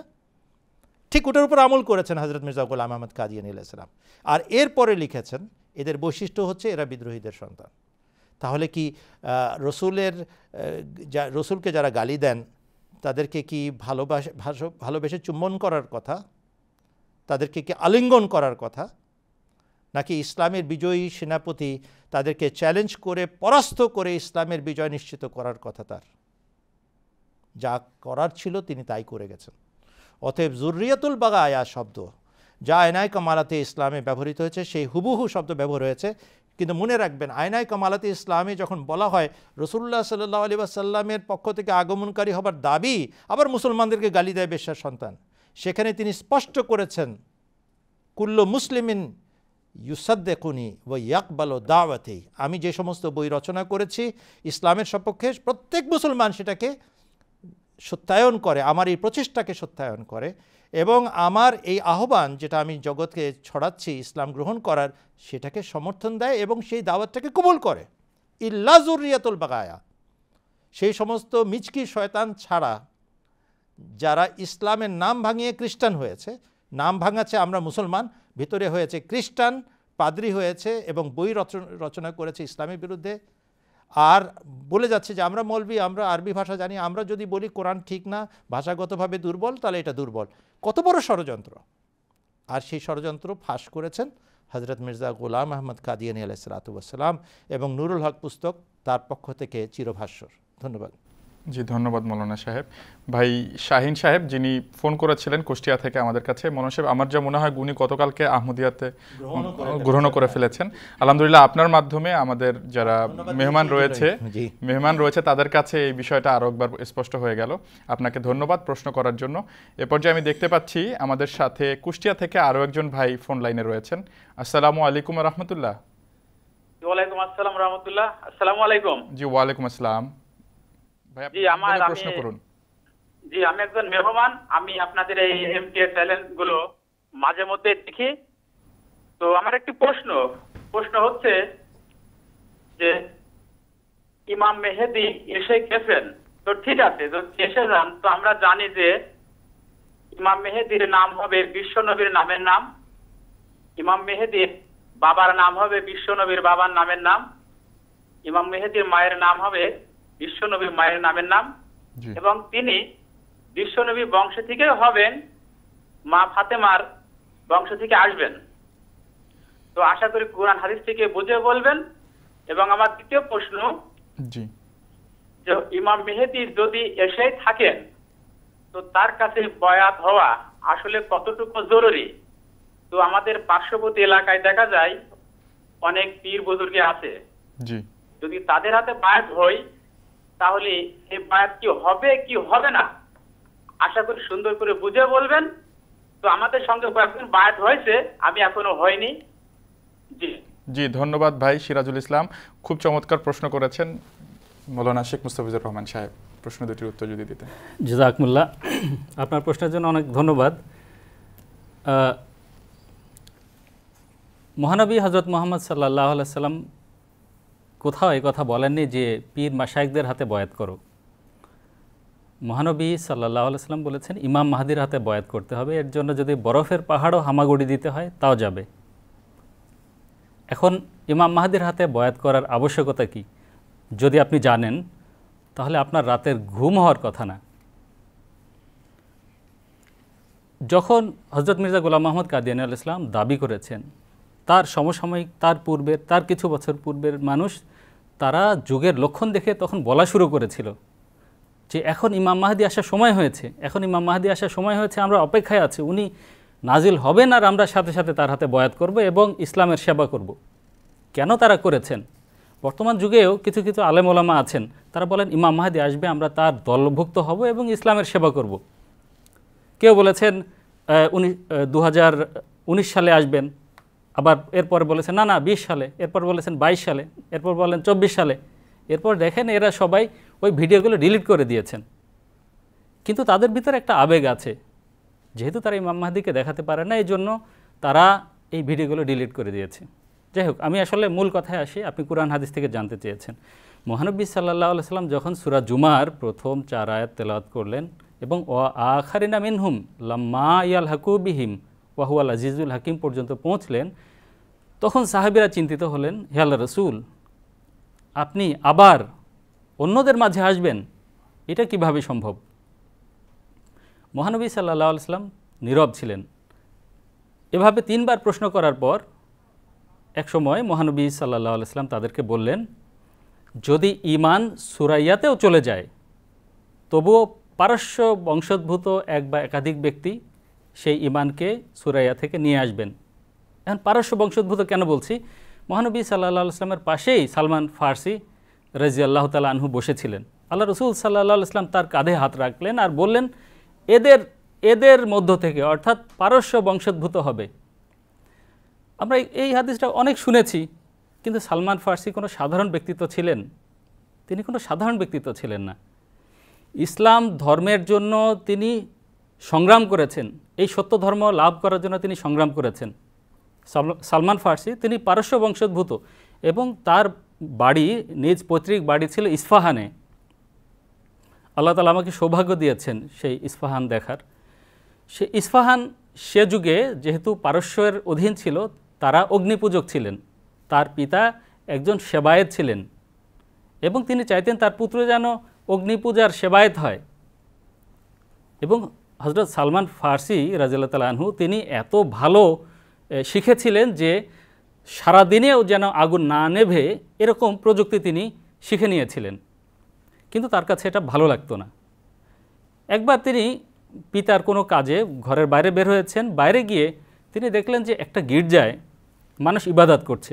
সেখানে গিয়ে তিনি তাদের সাথে কিছুক্ষণ ইবাদত করলেন আর দেখলেন, বাহ, এটা তো খুব মজার ধর্ম, খুব ভালো লাগে। তো বাবা খুব চিন্তিত ছিলেন, বাড়িতে আসলে জিজ্ঞেস করলেন, কি ব্যাপার, কোথায় গিয়েছিলেন? তিনি বললেন যে আমি সেখানে গিয়ে দেখেছি যে এখানে ইবাদত হয় এবং এটি দেখে আমি খুব আনন্দিত হয়েছি, আমি খুব শান্তি পেয়েছি। বাবা বলেন, ওখানে আর যাবে না, ওটা ভালো জিনিস না। তিনি যেহেতু বাবার কথা শুনছিলেন না, তাকে পায়ে শিকল বেঁধে রাখা হয়। কিন্তু একবার এই রোম থেকে কোনো একটা প্রতিনিধি দল আসে, তাদেরকে তিনি কোনোভাবে সংবাদ পাঠিয়ে তাদের সাথে যোগাযোগ করে সেই দলের সাথে তিনি রোমে চলে যান এবং সেখানে গিয়ে তিনি বিভিন্ন বুজুর্গের কাছে থাকতে থাকেন এবং তাদেরকে জিজ্ঞেস করেন যে কোথায় গেলে আমি সত্য পাবো, কোথায় গেলে আমি সত্য পাবো। দীর্ঘ ঘটনা। তিনি একের পর এক এই যাজকদের কাছে, অর্থাৎ খ্রিস্টান যাজকদের কাছে যেতে থাকেন। একসময় এক খ্রিস্টান যাজক তাকে বলল যে তুমি এক কাজ করো, তুমি এমন জায়গায় যাও যেখানে 2 দিকে খেজুর গাছ আছে, অর্থাৎ ইয়াসরেবের কথা বললেন। হযরত সালমান ফার্সি রাদিয়াল্লাহু তাআলা আনহু তিনি কোনোভাবে এখানে আসার চেষ্টা করছিলেন, তখন তিনি আটক হন এবং তাকে বিক্রি করে দেওয়া হয় এবং বিক্রি করে ইয়াসরেবেই তাকে নিয়ে আসা হয়। এখানে তিনি একজন কৃতদাস হিসেবে জীবনযাপন করতে থাকেন। মহানবী সাল্লাল্লাহু আলাইহি সাল্লাম মক্কা থেকে যখন হিজরত করে মদিনায় এসেছেন তখন তিনি শুনতে পান যে সেই নবী এসেছে এবং তিনি যাচাই বাছাই করেছেন এবং একসময় মহানবী সাল্লাল্লাহু আলাইহি সাল্লামের সত্যতা তার কাছে দিবালোকের মতো প্রতিভাত হয়েছে, কেননা তিনি এর আগে তাদের কাছ থেকে তার লক্ষণাবলী শুনেছেন। এই সালমান ফার্সি রাদিয়াল্লাহু তাআলা আনহু, যিনি মহানবী সাল্লাল্লাহু আলাইহি সাল্লামকে ওহদের খন্দকের যুদ্ধে সবচেয়ে বেশি সাহায্য করেছেন, এই বলে যে যেহেতু এইখানে যুদ্ধ করা সম্ভব না বা আপনাদের সৈন্য সংখ্যা আমাদের সৈন্য সংখ্যা কম, এই জন্য তিনি তাদের যুদ্ধরীতি এই খন্দক কিভাবে করে কিভাবে নিজেদেরকে সুরক্ষা করা যায় এটি শিখিয়েছিলেন। আর এই কারণে মহানবী সাল্লাল্লাহু আলাইহি সাল্লাম হযরত সালমান ফার্সি রাদিয়াল্লাহু তাআলা আনহুকে ভীষণ ভালোবাসতেন। কিন্তু আল্লাহ তাআলার মাধ্যমে তিনি ওই সময় এই সূরা যখন অবতীর্ণ হয়, এই সূরার এই সময়ে আল্লাহর পক্ষ থেকে জেনেছিলেন যে এদের মধ্য থেকে এমন এক ব্যক্তি আসবে যিনি সুরাইয়া থেকে সেই ঈমান, হারানো ঈমান তিনি ফিরিয়ে নিয়ে আসবেন। আমরা এখন শেষ যুগে বসবাস করছি। মহানবী সাল্লাল্লাহু আলাইহি সাল্লাম বলেছেন সেই হারানো ঈমান যদি পেতে হয় তাহলে তোমাদেরকে ইমাম মাহাদির হাতে বয়াত করতে হবে। এখন আপনি চিন্তা করে দেখেন, এই যুগে আমরা যারা বিভিন্ন আলেম ওলামার কাছে ধর্ণা দিচ্ছি, আমরা বিভিন্ন পীর মাশায়েখের কাছে গিয়ে বয়াত করছি, আল্লাহ রাসূল সাল্লাল্লাহু আলাইহি সাল্লাম এটা বলেন নাই। মহানবী সাল্লাল্লাহু আলাইহি সাল্লাম এক মহাপুরুষের আগমনে সুসংবাদ দিয়েছিলেন যিনি শেষ যুগে এসে ইসলামকে উদ্ধার করবেন এবং তার মাধ্যমে এই জগতে আবার পুনরায় ইসলাম প্রতিষ্ঠিত হবে। অতএব তাকে খোঁজা, তাকে অন্বেষণ করা, তার হাতে বয়াত করা আবশ্যকীয়। আমাদের ঘুম হওয়া উচিত না এই যুগে যারা ইমাম মাহাদিকে আমরা মানার সুযোগ পাইনি। যদি এই জামাত আপনার কাছে সত্য মনে না হয়, খোঁজেন, দৌড়াতে থাকেন, কিন্তু খুঁজে বের করেন, আপনাদের ঈমান রক্ষা করেন। আপনার দ্বিতীয় প্রশ্ন ছিল যে আল্লাহ রসুলের নাম যা ইমাম মাহাদির নাম তাই হবে, আল্লাহ রসুলের বাবার নাম যা ইমাম মাহাদির বাবার নাম তাই হবে, মায়ের নাম যা, এরকম হাদিস নেই। হাদিসে এই কথা বলা নেই। ইউয়াতেও ইসমুহ ইসমি, আমার অনুরূপ হবে।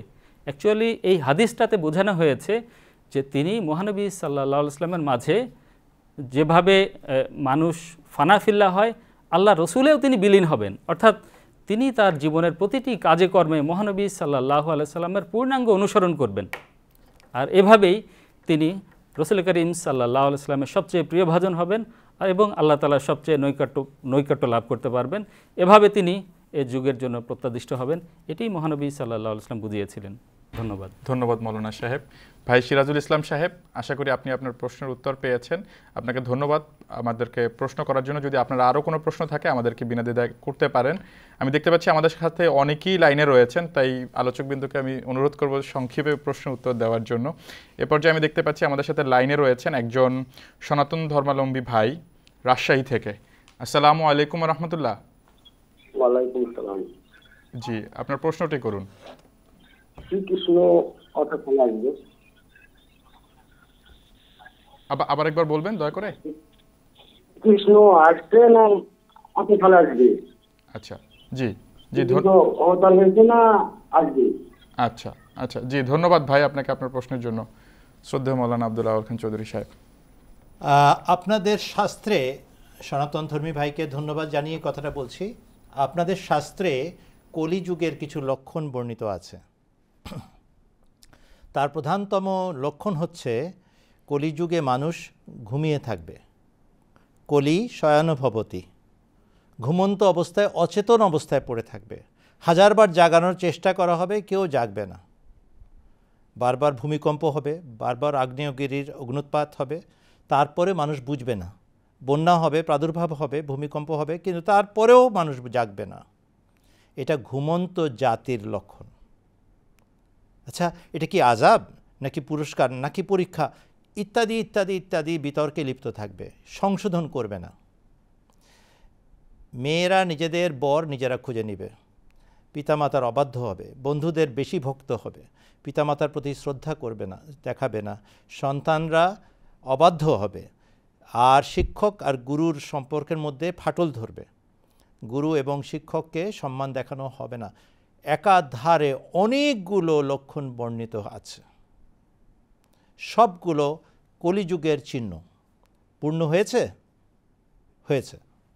অতএব এটাই কল্কি অবতারের যুগ। একজন ব্যক্তি মির্জা গোলাম আহমদ কাদিয়ানি আলাইহিসসালাতু ওয়াসসালাম জনসমক্ষে দাঁড়িয়ে 1904 সালে ঘোষণা করে বলছেন, আমি শ্রীকৃষ্ণকে ভালোবাসি, কেননা আমাকে তার নামে প্রেরণ করা হয়েছে। এই কথা ঘোষণা করে বললেন, আমি এই আর্যবর্তের জন্য শ্রীকৃষ্ণ।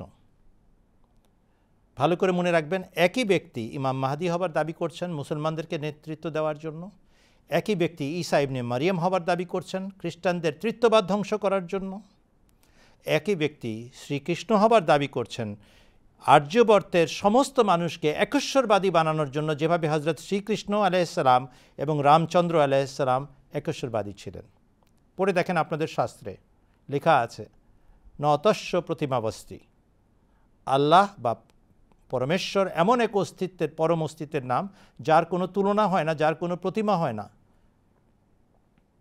একশ্বরবাদ আপনাদের ধর্মের মূল গোড়া।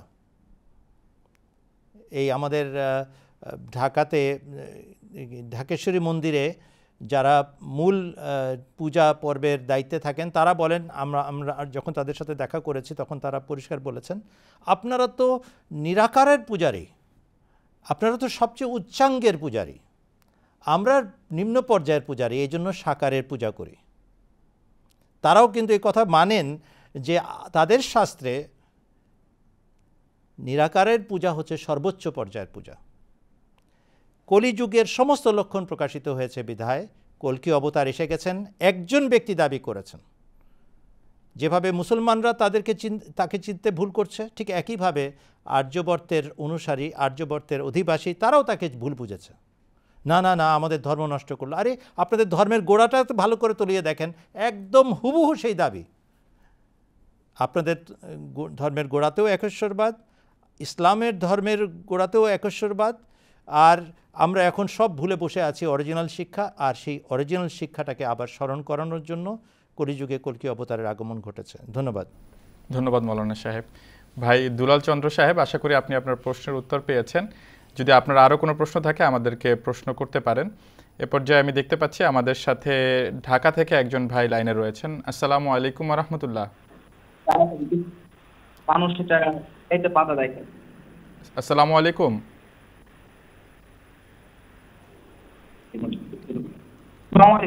জি ওয়ালাইকুম আসসালাম। ভাই আপনার নাম বলে প্রশ্ন করুন। আমার নাম বিল্লাল হোসেন, থেকে আনোয়ার বাসা থেকে বলছি। জি আপনার প্রশ্ন করুন। আমার প্রশ্ন হলো, ইমাম মাহদী যদি সত্য হয়ে থাকে তার এত বিরোধিতা কেন? আমি অনেকবার এই জামাতে গেছি, আমি আহমদী না, মানুষ এটাকে কাফির কেন বলে, কেন বিরোধিতা করে এটা? জি ধন্যবাদ ভাই আপনার চমৎকার প্রশ্নের জন্য। শ্রদ্ধেয় মৌলানা শেখ মুস্তাফিজুর রহমান সাহেব। জাযাকুমুল্লাহ। পবিত্র কোরআনে সূরা ইয়াসিনের 31 নম্বর আয়াতে আল্লাহ তাআলা বলেছেন, ইয়া হাসরাতান আলা ইবাদ মা ইয়াতিহিম মির রাসূলিন ইল্লা কানু বিহি ইয়াস্তাজিউন। পৃথিবীতে যখনই আল্লাহ তাআলার পক্ষ থেকে কোনো প্রত্যাদিষ্ট এসেছে তার বিরোধিতা হয়েছে, এটা চিরন্তন। এবং আল্লাহ তাআলা বলে দিয়েছেন, আপনি পূর্ববর্তী সব নবীদের জীবনী দেখেন, প্রত্যেক নবীর সাথে বিরোধিতা করা হয়েছে এবং প্রত্যেক নবীকে নির্যাতন করা হয়েছে। ঈসা আলাইহিস সালামের বিষয়ে আপনারা যেহেতু মূল বিষয়টা অনেকেই জানেন না, যে কারণে মনে করেন যে ঈসা আলাইহিস সালামের প্রতি মনে হয় কোনো অত্যাচার হয়নি। ঈসা আলাইহিস সালাম অত্যাচারের শিকার হয়েছেন, নির্যাতনের শিকার হয়েছেন, তাকে গলা ধাক্কা দেওয়া হয়েছে, তাকে ভীষণভাবে অত্যাচার করা হয়েছে, শেষ পর্যন্ত তাকে শুলিতেও চড়ানো হয়েছে। কিন্তু আল্লাহ তাআলা বিশেষ কৃপা করে তাকে সেখান থেকে উদ্ধার করেছেন এবং তিনি হিজরত করেছেন। মুসা আলাইহিস সালামকে তাড়িয়ে নীল নদ পার করে দেওয়া হয়েছে।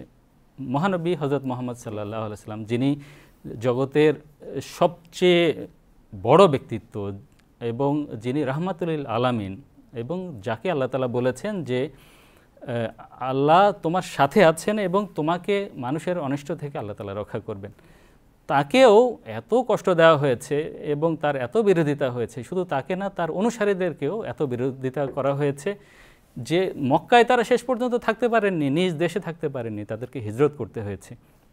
আপনি প্রত্যেক নবী রাসূল, প্রত্যেক প্রত্যাদিষ্ট ব্যক্তিকে দেখবেন যে তাদের জীবনটা এভাবেই কেটেছে। তারা সারাটা জীবন মুখালাফাতের মাঝে, বিরোধিতার মাঝে তাদের জীবন কাটিয়েছেন। কিন্তু এটার কি কারণ জানেন? এটার কারণ হলো আল্লাহ তাআলা দেখাতে চান যে কাম মিন ফিয়াতিন কালিলাতিন গালাবাত মিন ফিয়াতান কাসিরাতান বিইজনিল্লাহ, কোনো শব্দ এখানে ভুল হয়ে থাকতে পারে, গালাবাত ফিয়াতান কালিলাতান কাসিরা। এই আয়াত যেখানে আল্লাহ তাআলা বলেছেন যে কত ছোট ছোট দল কিন্তু বড় দলের উপর বিজয়ী হয়। আল্লাহ তাআলা আরও এক জায়গায় বলেছেন আমি এবং আমার রসুল অবশ্যই বিজয়ী হব, কাতাবাল্লাহুল আগলিবান্না আনা ওয়া রুসুলি, আমি এবং আমার রসুল অবশ্যই বিজয়ী হব।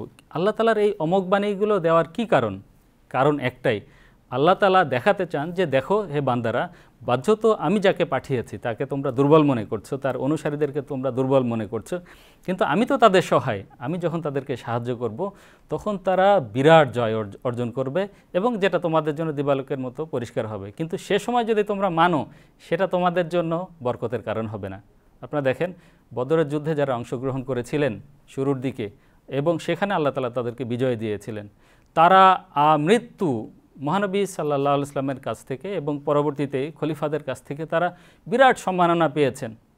তাদের পরিবার পরিজনের সামগ্রিক ভরণ পোষণের দায়িত্ব ছিল এই বাইতুল মালের উপরে।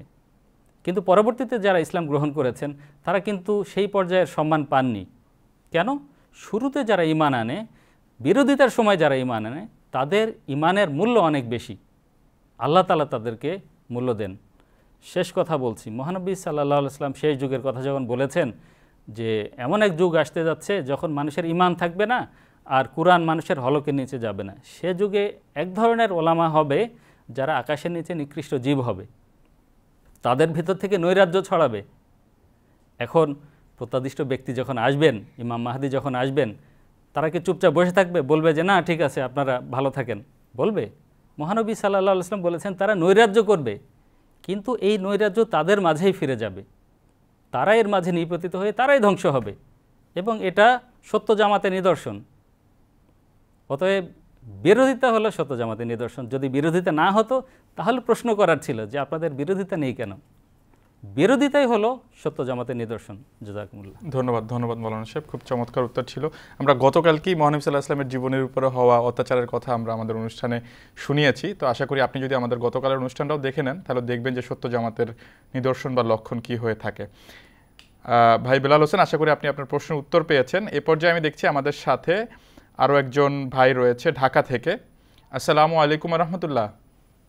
ওয়ালাইকুম আসসালাম ওয়া রাহমাতুল্লাহি ওয়া বারাকাতুহু। জি ভাই, আপনার নাম বলে প্রশ্ন করুন। আমি ঢাকা কল্যাণপুর থেকে প্রশ্ন করছি। জি, আমার আজকে দুটি প্রশ্ন রয়েছে। প্রথম প্রশ্নটি হচ্ছে, খেলাফত তৎকালীন সময়ে ধর্মীয়, আধ্যাত্মিক ও রাজনৈতিক প্রতিষ্ঠান বা ইমারতকে বোঝাতেন।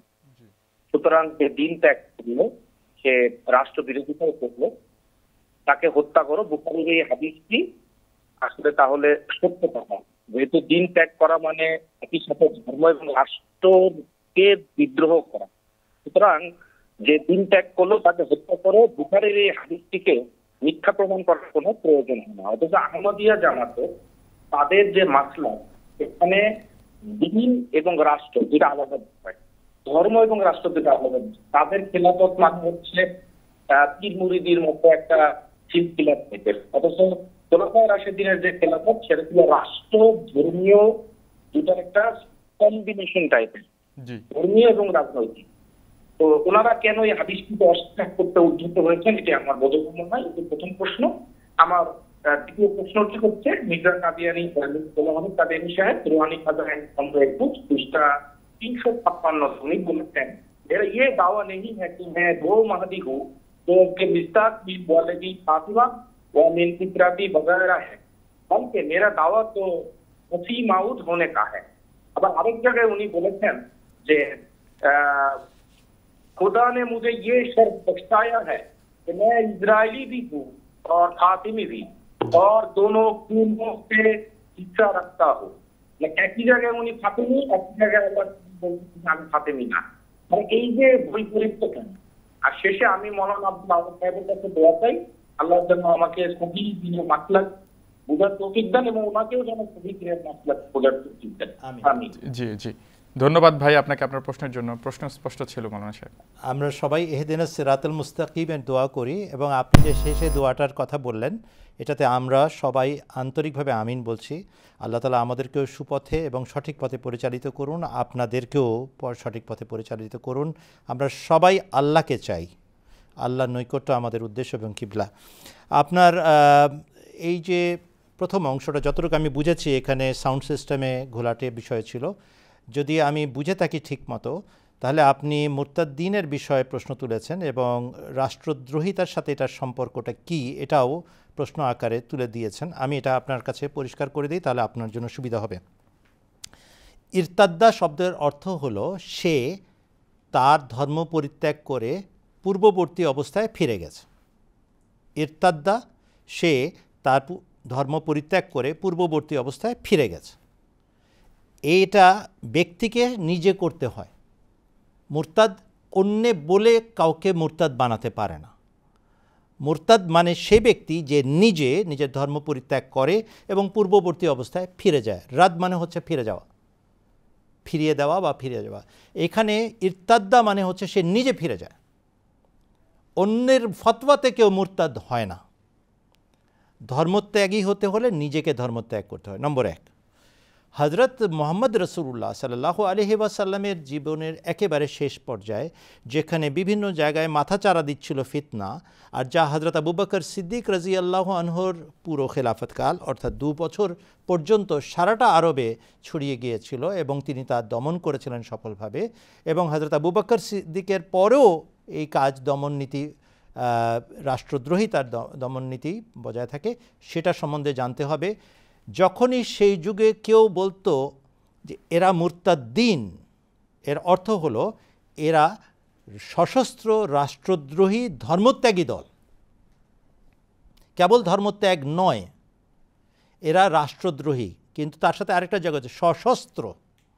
তারা সশস্ত্র রাষ্ট্রদ্রোহী ধর্মত্যাগী দল, সেটাকে একটা ইনভার্টেড কমাজের মধ্যে মুরতাদ্দিন বলা হতো। এটা বোঝানোর জন্য আমি বাংলাদেশের একটা উপমা দিচ্ছি, দৃষ্টান্ত দিচ্ছি, বুঝে যাবেন।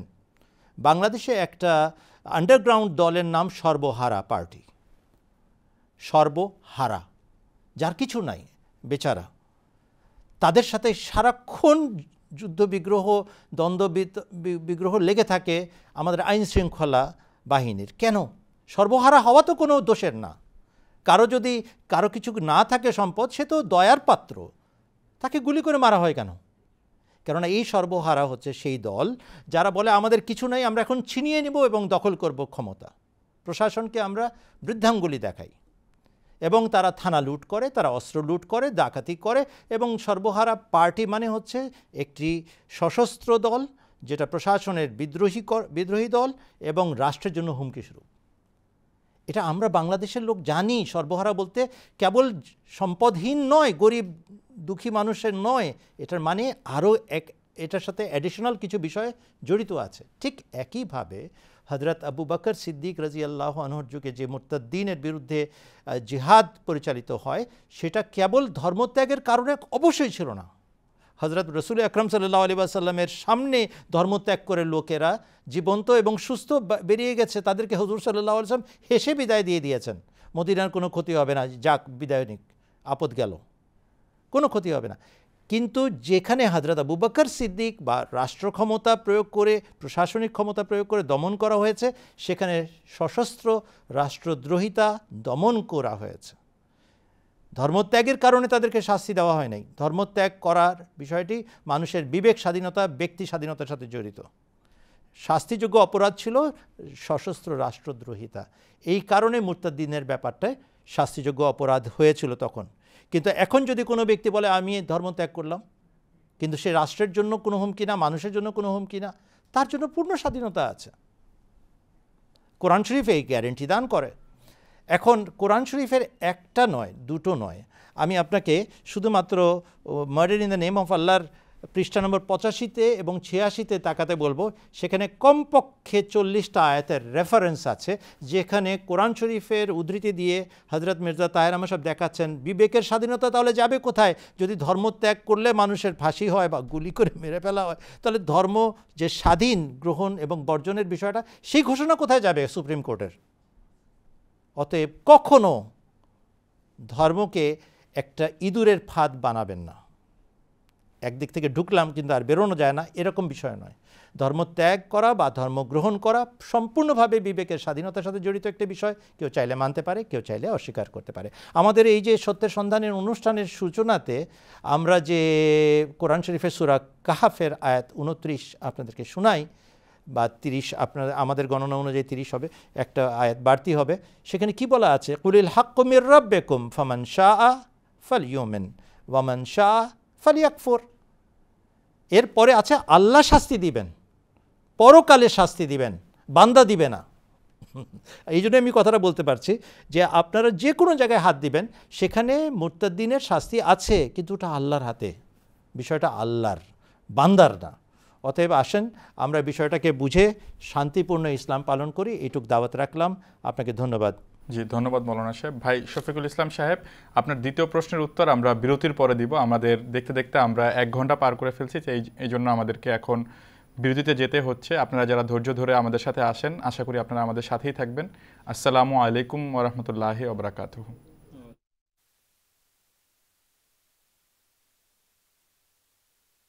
নবী মোর পরশমণি, নবী মোর সোনার খনি, নবী নাম ভাবে যে জন সেই তো দোজাহানের ধ্বনি। নবী মোর পরশমণি, নবী মোর সোনার খনি, নবী নাম ভাবে যে জন সেই তো দোজাহানের ধ্বনি। নবী মোর পরশমণি, সেই নামে মধু মাখা, সেই নামে জাদু রাখা, সেই নামে মধু মাখা, সেই নামে জাদু রাখা,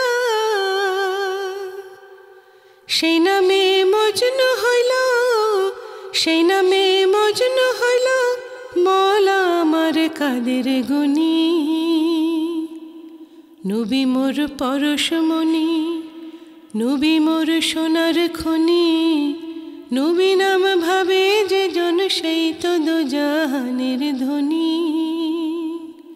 নবী মোর পরশমণি, নবী মোর নূরে খোদা, তার তরে সকল পয়দা, আদমের কলবেতে তারি নূরে রশনি। নবী মোর নূরে খোদা, তার তরে সকল পয়দা, আদমের কলবেতে তারি নূরে রশনি। ওই নামে সুর ধরিয়া পাখি যায় গান করিয়া, ওই নামে সুর ধরিয়া পাখি যায় গান করিয়া, ওই নামে আকুল হয়ে, ওই নামে আকুল হয়ে ফুল ফোটে সোনার বরণী।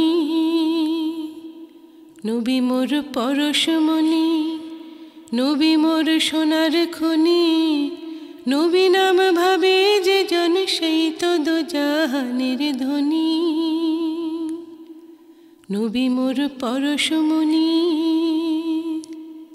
চাঁদ সূরজ গ্রহ তারা, তারি নূরের সারা, নইলে যে অন্ধকারে ডুবিত এই ধরণী।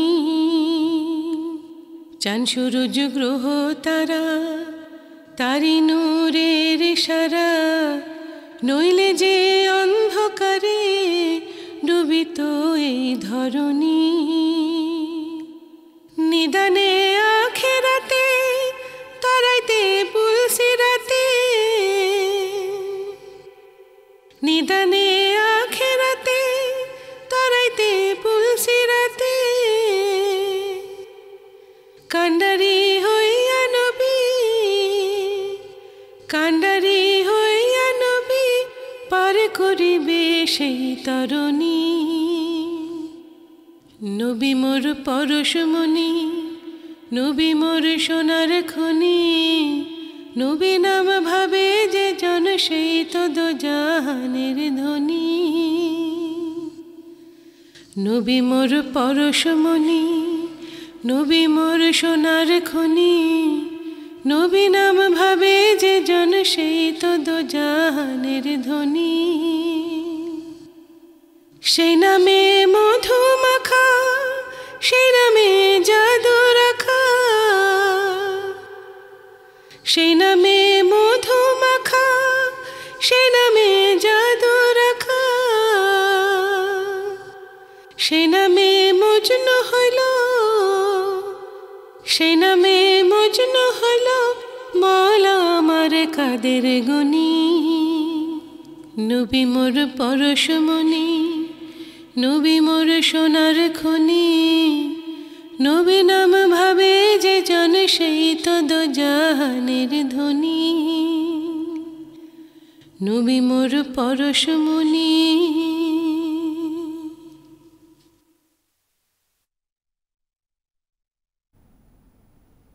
আসসালামু আলাইকুম ওরহমতুল্লাহি ওবারাকাতুহু। বিরতির পর সুপ্রিয় দর্শক মণ্ডলী, আপনাদের সবাইকে পুনরায় আমাদের এই অনুষ্ঠানে স্বাগত জানাচ্ছি। বিরতির পূর্বে আমাদের ভাই ব্যারিস্টার শফিকুল ইসলাম সাহেবের প্রথম প্রশ্নের উত্তর আমরা শুনেছিলাম। এখন দ্বিতীয় প্রশ্ন নিয়ে আমি পুনরায় শ্রদ্ধেয় মৌলানা আব্দুল্লাহ আল খান চৌধুরী সাহেবের কাছে যেতে চাই। মৌলানা সাহেব, ওনার প্রশ্ন হচ্ছে, কোথাও মির্জা সাহেব মানে মির্জা গোলাম আহমদ কাদিয়ানী আলাইহিসসালাম ফাতেমি বংশ হওয়ার দাবি করেছেন, কোথাও অস্বীকার করেছেন। বিষয়টা যদি বুঝিয়ে বলেন। উনি কখনো ফাতেমি বংশী হওয়ার দাবি করেননি, উনি বলেছেন আমি পারস্য বংশীয়। আমার দাদিদের মাঝে কেউ কেউ ফাতেমি বংশীয় ছিলেন, সৈয়দ বংশীয় ছিলেন, এ কথা উনি বলেছেন, এটার মধ্যে কোনো ভুল নাই। কিন্তু নিজে কখনো উনি ফাতেমি বংশীয় হওয়ার দাবি করেননি, করতেই পারেন না, কারণ আগমনকারী মহাপুরুষ ইমাম মাহদী আসবেন পারস্য বংশে। এ কথা আমরা বারবার উল্লেখ করেছি হাদিসের আলোকে, যা বুখারী শরীফের কিতাবুত তাফসীরে বর্ণিত আছে। দেখেন, আপনি যে উদ্ধৃতিটি পাঠ করলেন ব্যারিস্টার সাহেব, আপনি কাছাকাছি পৌঁছে গেছেন বিষয়টা। শুধুমাত্র মনের দুয়ার খুলে বাকি অংশটা পড়ার সাথে আপনার বিষয়টি সম্পৃক্ত। লেখা আছে, আমি সেই মাহদী হবার দাবি করছি না যার সম্বন্ধে কোথাও কোথাও দেখতে পাওয়া যায় যে সে বলদে ফাতেমার বংশ থেকে আসবে, কিংবা আমার সৈয়দ বংশীয় হবে মিন ইতরাতি। আমি এই দাবি নিয়ে আসি নাই।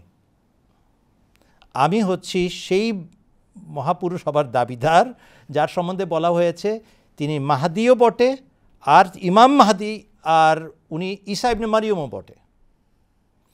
আমি সেই মাহদী হবার দাবিদার যার সম্বন্ধে বলা আছে সে ঈসা ইবনে মারিয়ামও বটে। আমি সেই মাহদী হবার দাবিদার।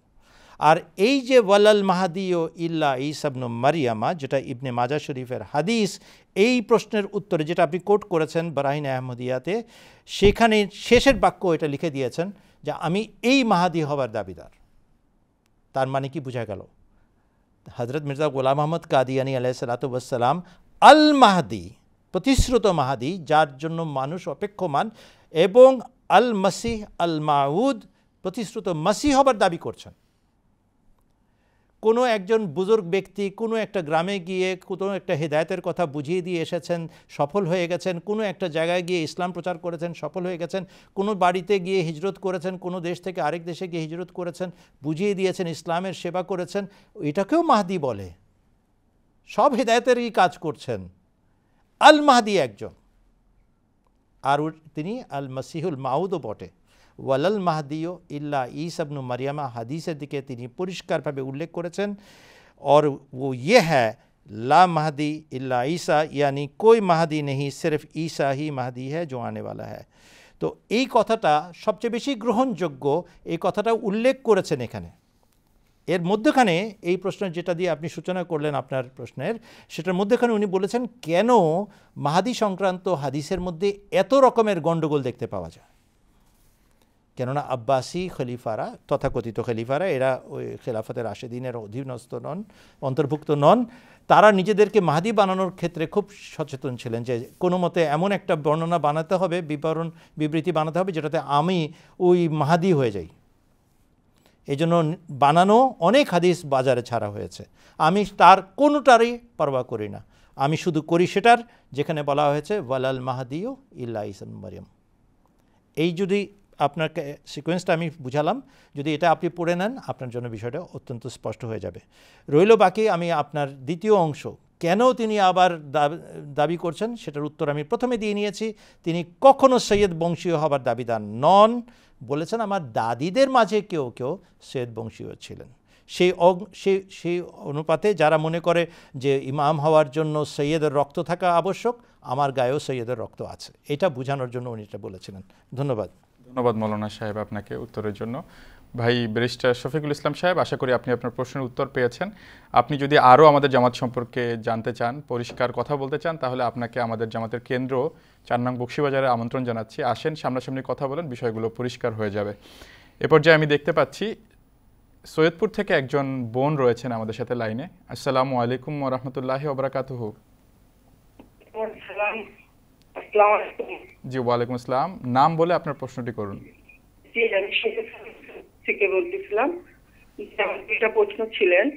এক প্রশ্ন হলো যে আমরা ইমামুল ইসলামকে নবী বলতেছি, আমরা যেহেতু বোনের প্রশ্নটা, আমরা তো ইমামুল ইসলামকে নবী বলতেছি, আবার বলতেছি যে প্রত্যেক শতাব্দীর শিরোভাগে একজন করে মুজাদ্দিদ আসবেন, তাহলে সেই নবী এবং মুজাদ্দিদের মধ্যে পার্থক্যটা কি? জি। আর দ্বিতীয় নম্বর প্রশ্ন হলো যে আল্লাহ নবীলাম এবং আমাদের ইসলামকে সবাইকে মানলাম, কিন্তু সবাইকে মানলে বয়াতের কি, আর বয়াতের না মানলে কি মানলে কি বয়াতের কল্যাণ কি?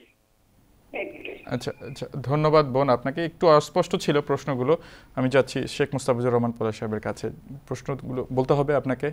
জি, ওনার প্রশ্ন হচ্ছে যে আপনারা বলছেন যে ইমাম মাহদী আলাইহিসসালাম নবী, আবার হাদিসে এটাও আছে যে প্রত্যেক শতাব্দীর শিরোভাগে একজন মুজাদ্দিদ রয়েছে, আসবেন, তাহলে মুজাদ্দিদ এবং নবীর মাঝে পার্থক্য কি এটা? আর দ্বিতীয় প্রশ্ন ছিল বয়াতের কল্যাণ কি, বয়াত কেন করতে হবে ইমাম মাহদী আলাইহিসসালামের হাতে? জি, জাযাকুমুল্লাহ, আপনার প্রশ্নের জন্য ধন্যবাদ। নবী এবং মুজাদ্দিদ এই দুটি খুব পরিষ্কার বিষয়। নবী হলো নাবা থেকে, যিনি অদৃশ্যের খবর অনেক বেশি বেশি লাভ করেন, আল্লাহর পক্ষ থেকে অদৃশ্যের খবর বেশি বেশি লাভ করেন। তিনি সেই খবর লাভ করার পর যখন মানুষের সামনে প্রকাশ করেন, সেটা দিবালোকের মতো পরিষ্কার প্রস্ফুটিত হয়, সেটা বাস্তবায়িত হয় এবং সত্যটা প্রকাশিত হয়। এবং মুজাদ্দিদের আরেকটা অর্থ হলো মুহিউদ্দিন, যারা ধর্মকে সঞ্জীবিত করেন। মুজাদ্দিদ হলো যারা ধর্মকে সঞ্জীবিত করেন, অর্থাৎ একটা ধর্ম একটা দীর্ঘদিন অতিক্রান্ত হওয়ার পরে যারা অনুসারী থাকে তাদের মাঝে বিভিন্ন ধরনের ভুল ভ্রান্তি, বেদাত এগুলো ঢুকে যায়। একজন মুহিউদ্দিন তখন আবির্ভূত হন, মুজাদ্দিদ আবির্ভূত হন, তিনি এসে তাদেরকে এ সকল বেদাত থেকে মুক্ত করেন, তাদেরকে আবার পুনরায় মূল ধর্মটা শেখান।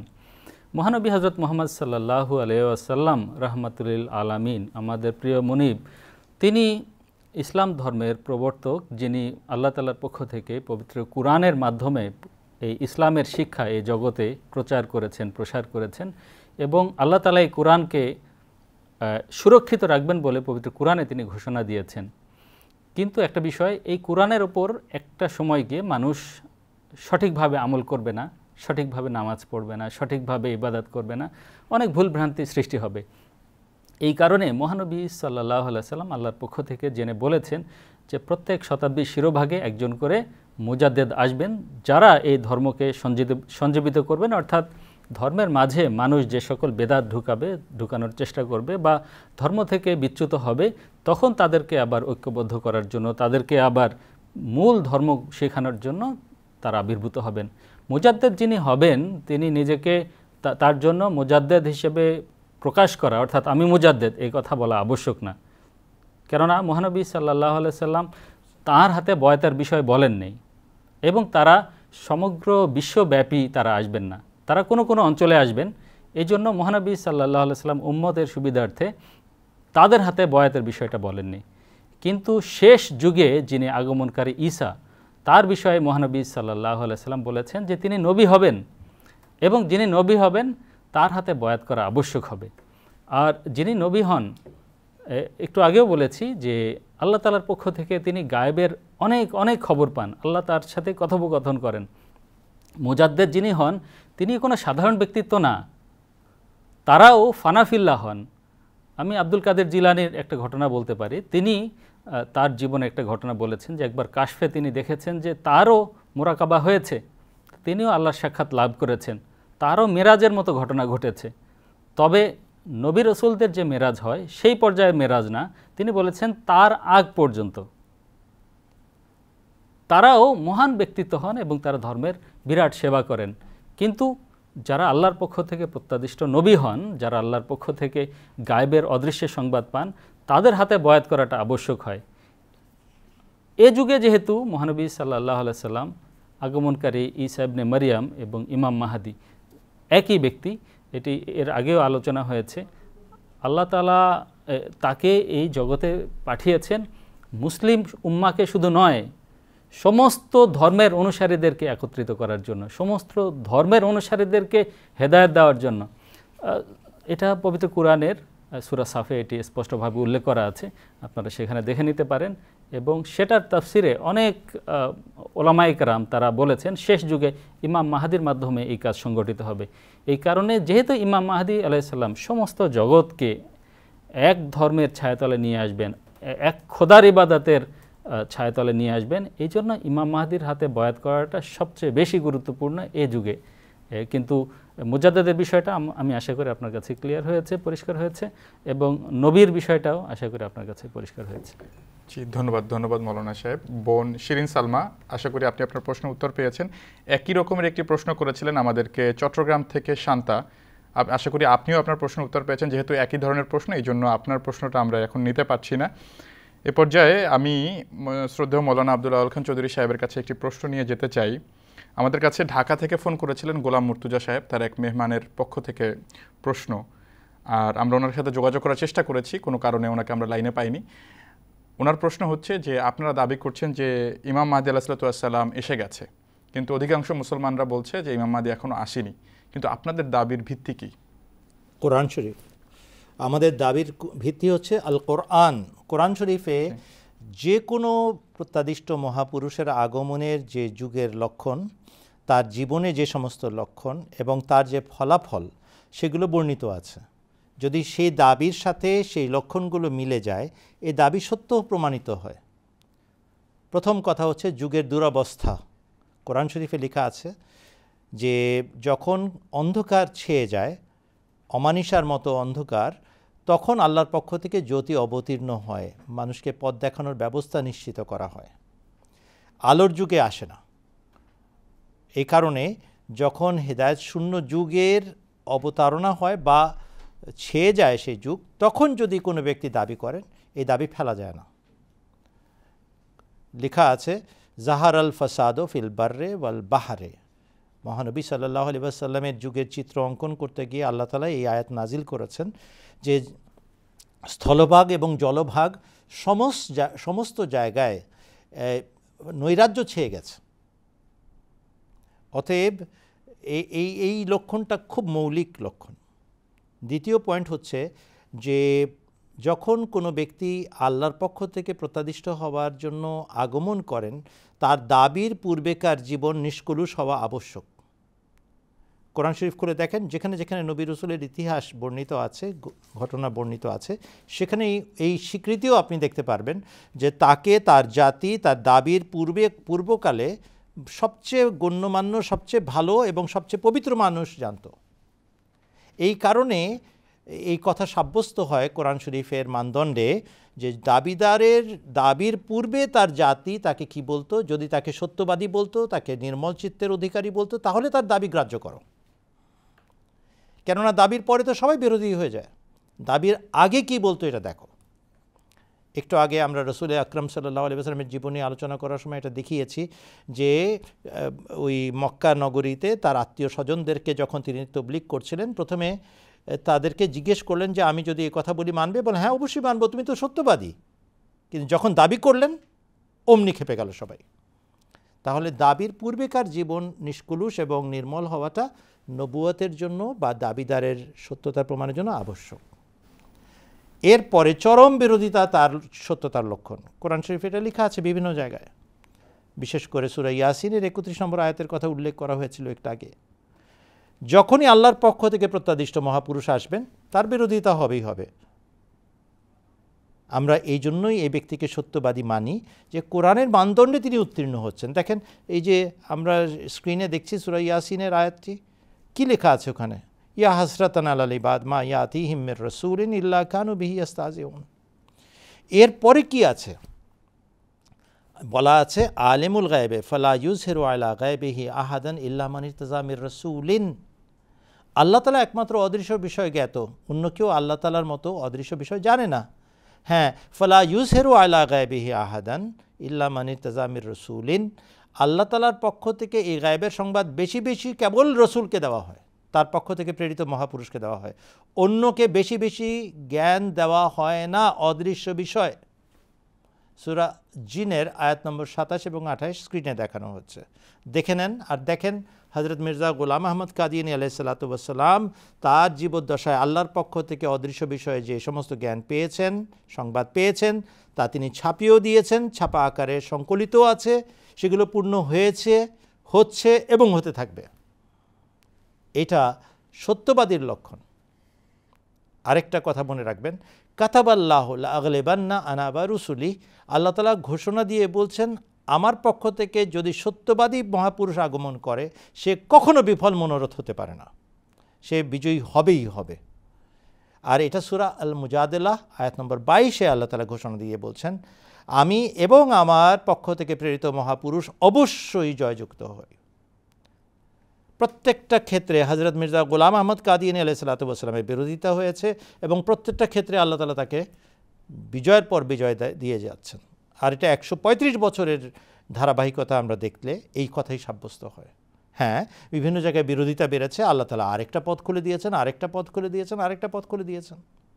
রাসূলুল্লাহ সাল্লাল্লাহু আলাইহি ওয়াসাল্লামকে মক্কায় ঘিরে ফেলা হয়েছে, হুজুর সাল্লাল্লাহু আলাইহি ওয়াসাল্লাম তায়েফে গেছেন, সেখানে পথ খুলে নাই, ফিরতে এসেছেন, সেখানে বিভিন্ন গোত্রে তবলিগ করেছেন, একটা গোত্র না করে আরেকটা গোত্রতে যান, আরেকটা গোত্র না করে আরেকটা গোত্রতে যান, তারপরে শেষে গিয়ে হজের মৌসুমে বনু নাজ্জার গোত্রের 6 জন ব্যক্তির সাথে তার দেখা হয় এবং তিনি তাদেরকে তবলিগ করলে তারা মুসলমান হয়ে যায়। পরের বছর 12 জন আসে, 12 জনের সাথে হুজুর সাল্লাল্লাহু আলাইহি ওয়াসাল্লাম মোবাল্লেগ দিয়ে দেন, পরের বছর 72 জন আসে। আর এইভাবে মদিনা যাওয়ার পথ সুগম হয়ে যায়। একদিকে বিরোধিতা, আরেকদিকে পথ খুলছে, উন্নতির পর উন্নতির পথ উন্মোচিত হচ্ছে। এই জন্য আমরা বারবার বলছি কোরআনের যে মানদণ্ড সেখানে দেখেন, রাসূলের সাল্লাল্লাহু আলাইহি ওয়াসাল্লামের জীবনী দেখেন, মিলে যাবে, সত্যবাদী হবে, শেষ লক্ষণ। এবং এটা সত্যবাদীর অকাট্য প্রমাণ। হযরত সাল্লাল্লাহু আলাইহি ওয়াসাল্লামের উল্লেখ করে আল্লাহ তাআলা বলছেন ওয়ালাউ তাকাব্বালা আলাইনা বাযা লাকাবিল লাখাযনা মিনহু বিল ইয়ামিন সুম্মা লাকাতানা মিনহুল বাতিন ফামা মিনকুম মিন আহাদিন আনহু হাজিজিন। আমার সবচেয়ে প্রিয় নবীও যদি আমার বিরুদ্ধে বানিয়ে বানিয়ে কথা রচনা করত এবং আমার প্রতি আরোপ করত, আমি তাকে ডান হাতে ধরতাম, জীবন শিরা কেটে দিতাম, তোমাদের কেউ তাকে রক্ষা করতে পারত না। সবচেয়ে প্রিয় নবীর উদাহরণ দিয়ে কি বুঝলেন? যদি অন্য কেউ করে রক্ষা পাবে না, যদি মিথ্যা রটনা করে আমার প্রতি আরোপ করে তাহলে অবশ্যই সে ধ্বংস হবে। হুজুর সাল্লাল্লাহু আলাইহি ওয়াসাল্লাম আল্লাহর পক্ষ থেকে বাণী প্রাপ্তির দাবির পর 23 বছর জীবন পেয়েছেন, এটা তার সত্যতার মানদণ্ড।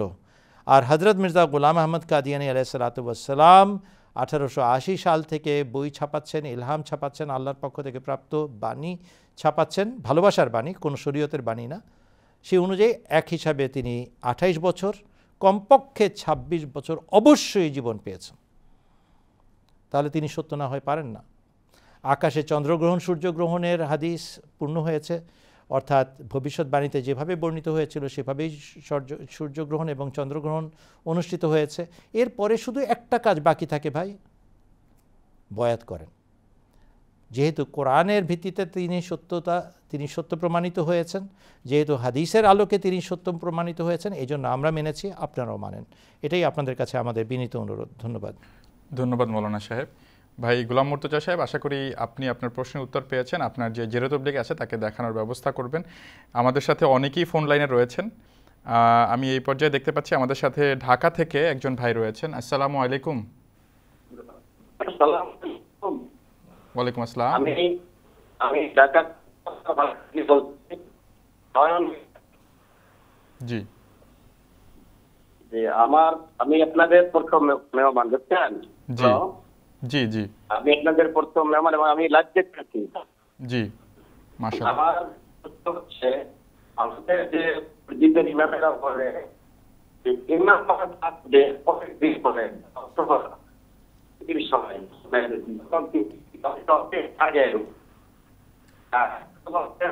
আগে অলরেডি আসতে আমি পৃথিবীতে আগমন করতে একটা কথা হলো প্রশ্ন দাজ্জাল এবং এরা আসবে, এরা কি একসাথে আসবে নাকি পর্যায়ক্রমে আসবে? জি জি, ধন্যবাদ আপনাকে আপনার প্রশ্নের জন্য। যদিও সাউন্ড একটু অস্পষ্ট ছিল। ওনার কথা হচ্ছে যে আপনার মানে হাদিস শরীফে রয়েছে যখন ইমাম মাহদী আসবেন তখন দাজ্জালও আসবে। তো ওনার প্রশ্ন হচ্ছে যদি ইমাম মাহদী আলাইহিস সালাম এসে থাকে তাহলে দাজ্জাল কোথায়, আর দাজ্জাল ও ঈসা কি একই সাথে আসবেন কিনা? জাযাকুমুল্লাহ। দাজ্জালের বিষয়টা খুবই সুস্পষ্টভাবে ইতিপূর্বে আমরা বলেছি, আবারও বলে দিচ্ছি। মহানবী সাল্লাল্লাহু আলাইহি সাল্লাম শুধু দাজ্জালের ভয় দেখান নাই, দাজ্জাল সম্বন্ধে বলেছেন যে যদি তার থেকে বাঁচতে হয় তাহলে পবিত্র কুরআনে সূরা কাহফের শুরুর অংশগুলো তোমরা পাঠ করবে। এখন বোঝা যাচ্ছে যে নিশ্চয়ই এখানে মহানবী সাল্লাল্লাহু আলাইহি সাল্লাম কোনো ইঙ্গিত দিচ্ছেন। সূরা কাহফের শুরুর দিকে কি লেখা আছে এমন এক জাতি আছে যারা বলে আল্লাহ তাআলা এক পুত্র সন্তান গ্রহণ করেছেন। এরপর আল্লাহ বলেছেন যে তারা মিথ্যা বলছে এবং তারা কি বলছে তারা নিজেরাও জানে না। এখানেই আপনারা একটা ক্লু পেয়ে যাচ্ছেন। মহানবী সাল্লাল্লাহু আলাইহি সাল্লাম বলে দিয়েছেন এমন কোন জাতি আছে যারা বলে যে আল্লাহ তাআলা নাউজুবিল্লাহ এক পুত্র সন্তান গ্রহণ করেছেন? খ্রিস্টান জাতি, তাই না? তো এই জাতিকেই মহানবী সাল্লাল্লাহু আলাইহি সাল্লাম ইঙ্গিত করেছেন যে এরাই হলো সেই দাজ্জাল জাতি। এখন দাজ্জাল শব্দকে যদি আপনি একটু বিশ্লেষণ করেন, দাজ্জাল শব্দটি দাজালা থেকে উৎপত্তি হয়েছে। দাজালা এর অর্থ হলো ধোঁকা দেওয়া, প্রতারণা করা, মিথ্যা বলা। এই যে খ্রিস্টান জাতির প্রথম যে প্রতারণাটা ছিল সেটি ছিল হযরত ঈসা আলাইহিস সালাতু ওয়াস সালাম তিনি যখন ক্রুশবিদ্ধ হয়েছেন এবং সেখান থেকে তিনি যখন মুক্তি লাভ করেছেন এবং সেখান থেকে তিনি বলেছিলেন যে আমি কিন্তু সর্বপ্রথম এখান থেকে গালিলে সফর করব। কিন্তু তিনি যখন চলে গেছেন তখন সেখানে তাদের মাঝে যারা ভীতু প্রকৃতির ছিল তারা বলেছে যে তিনি আল্লাহর কাছে চলে গেছেন, আকাশে চলে গেছেন। এই মিথ্যা তারা ছড়িয়ে দিয়েছিল। এই মিথ্যা আজ পর্যন্ত তাদের মাঝে বিদ্যমান এবং তারা বিশ্বাস করে যে আল্লাহর পুত্র নাউজুবিল্লাহ ঈসা তিনি আল্লাহর ডান পাশে বসে আছেন।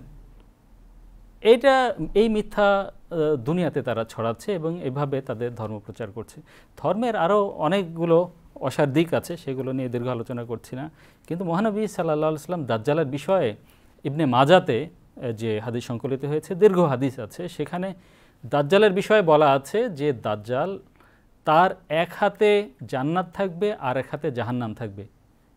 একটু কল্পনা করে বলেন, জাহান্নাম এবং জান্নাতের মালিককে আল্লাহ তাআলা, এবং জান্নাত এবং জাহান্নাম এটা কোনো ছোট বিষয় না, এটা এত বড় বিষয় যে আপনি একটু চিন্তা করলেই বুঝবেন যে একটা মানুষের হাতে জান্নাত এবং জাহান্নাম কিভাবে থাকে।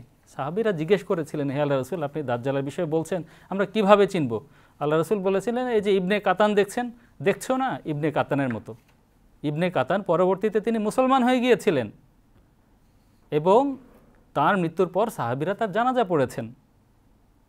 তাহলে তিনি তো মুসলমান ছিলেন। এখন পরবর্তীতে যদি এই ব্যক্তির মতো এক হাতে জান্নাত আর এক হাতে জাহান্নাম সম্ভব, এটা একটা জাতিকে বোঝানো হচ্ছে। এটা আরও কীভাবে বুঝবো? এই হাদিসের ভিতরে আরও উল্লেখ করা আছে যে দাজ্জালের কাছে রুটির পাহাড় হবে, দাজ্জাল মেঘের গতিতে ধেয়ে আসবে, দাজ্জালের অনেক ক্ষমতা থাকবে। একটা পশু যে একজন দুজন মানুষকে দুধ দান করত, তার মাধ্যমে শত শত মানুষ দুধ পান করতে পারবে, অর্থাৎ তাদের মাঝে হাইব্রিড প্রযুক্তি তারা সৃষ্টি করবে। এবং বলা হয়েছে একটা আনার 10 জন মানুষ খেতে পারবে সেই যুগে। এখনকার যুগে আপনারা দেখেন হাইব্রিডের মাধ্যমে এখন যেসব সবজি আমরা আগে দেখতাম ছোট ছোট হতো, কত বড় হয়, কিভাবে হয়? হাইব্রিডের মাধ্যমে। এর উৎপাদক কারা? এর স্রষ্টা কারা? এরা দাজ্জাল জাতি যারা এই প্রযুক্তি আবিষ্কার করেছে। বাকি থাকলো দাজ্জালের গাধা। দাজ্জালের গাধার বিষয়েও মহানবী সাল্লাল্লাহু আলাইহি ওয়াসাল্লাম বলেছেন যে এই গাধার কান অনেক দীর্ঘ হবে, এর ভিতরে মানুষ ঢুকবে। এটি মানুষ নিয়ে চলাচল করবে, এ কীভাবে সম্ভব? একটু চিন্তা করে দেখেন যে এমন কোন গাধা আছে যার কান অনেক লম্বা? অ্যারোপ্লেন।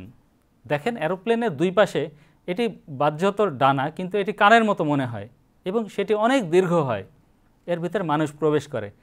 আল্লাহ রসুল সাল্লাল্লাহু আলাইহি ওয়াসাল্লাম গাধা এজন্য বলেছেন, সেই যুগে যদি অ্যারোপ্লেনের কথা বলা হতো তাহলে তারা বুঝতেন না গাধা কি কাজ করে, হয় মাল বহন করে না হলে মানুষ বহন করে। অ্যারোপ্লেনের কাজ কি? হয় তারা মানুষ বহন করবে না হলে মাল বহন করবে। তাহলে এর যারা আবিষ্কারক তারাই হলো দাজ্জাল। মহানবী সাল্লাল্লাহু আলাইহি ওয়াসাল্লাম এত সুস্পষ্টভাবে বলে দিয়েছেন, এরপরও যদি আমাদের মানুষ বিবেক না খাটায় তাহলে তো সত্য উদ্ঘাটন করতে পারবে না। আমাদের উচিত আমরা যেন একটু বিবেক খাটিয়ে সত্য উদ্ঘাটন করার চেষ্টা করি, সত্য যখন আমরা জানি, আমরা যখন মানতে পারি। ধন্যবাদ। ধন্যবাদ মৌলানা সাহেব। ভাই নয়ন সাহেব, আশা করি আপনি আপনার প্রশ্নের উত্তর পেয়েছেন। দাজ্জাল এমন একটি বিষয় যা নিয়ে মানুষের কৌতূহল রয়েছে, বিশেষ করে মুসলমানদের মাঝে অনেক বেশি কৌতূহল রয়েছে। এর আগেও আমাদের প্রোগ্রামে একাধিকবার এই প্রশ্ন এসেছে। এই জন্য আমরা আজকে দাজ্জালের বিষয়ে একটি তথ্যচিত্র দেখাতে চাই, যেখানে দাজ্জালের ব্যাখ্যা বিশ্লেষণ এবং দাজ্জাল বিষয়টি কি সেটিকে স্পষ্ট করা হয়েছে। আসুন আমরা দেখে নিই ভিডিও চিত্রটি। تكاد السماوات يتفطرن منه وتنشق الأرض وتخر الجبال هدا أن دعوا للرحمن ولدا। দাজ্জাল শেষ যুগের সবচেয়ে বড় নৈরাজ্য। মহানবী সাল্লাল্লাহু আলাইহি সাল্লাম বিভিন্ন হাদিসে নানা আঙ্গিকে দাজ্জালের বর্ণনা দিয়েছেন। এর মধ্যে বুখারী ও মুসলিম শরীফের কিতাবুল ফিতানে বর্ণিত হাদিসগুলো বিশেষভাবে প্রণিধানযোগ্য। মহানবী সাল্লাল্লাহু আলাইহি সাল্লাম বলেছেন, যে ব্যক্তি দাজ্জালের সন্ধান পায় সে যেন তার অনিষ্ট থেকে রক্ষা পাবার জন্য সূরা কাহফের প্রথমাংশ পাঠ করে।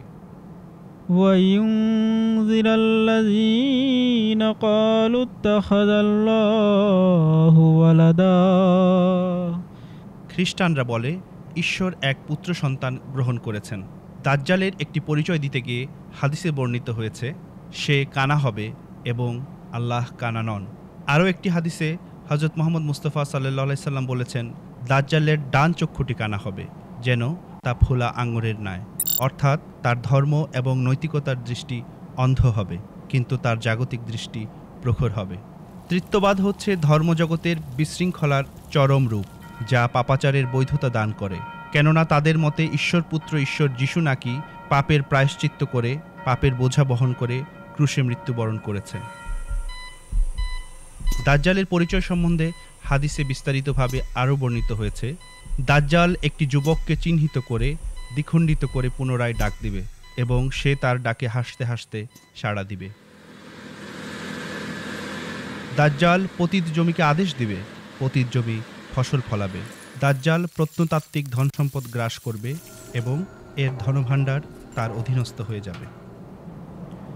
সে ইরাক ও সিরিয়ার মধ্যবর্তী স্থানে প্রকাশিত হবে, অর্থাৎ মধ্যপ্রাচ্যের বিষয়াবলিতে তার আত্মপ্রকাশ ঘটবে, আর সে ডানে এবং বামে ছুটে বেড়াবে। দাজ্জালের চলাচল এমন মেঘের গতিতে হবে যাকে তীব্র ঝঞ্ঝাবায়ু ধেয়ে বেড়ায়।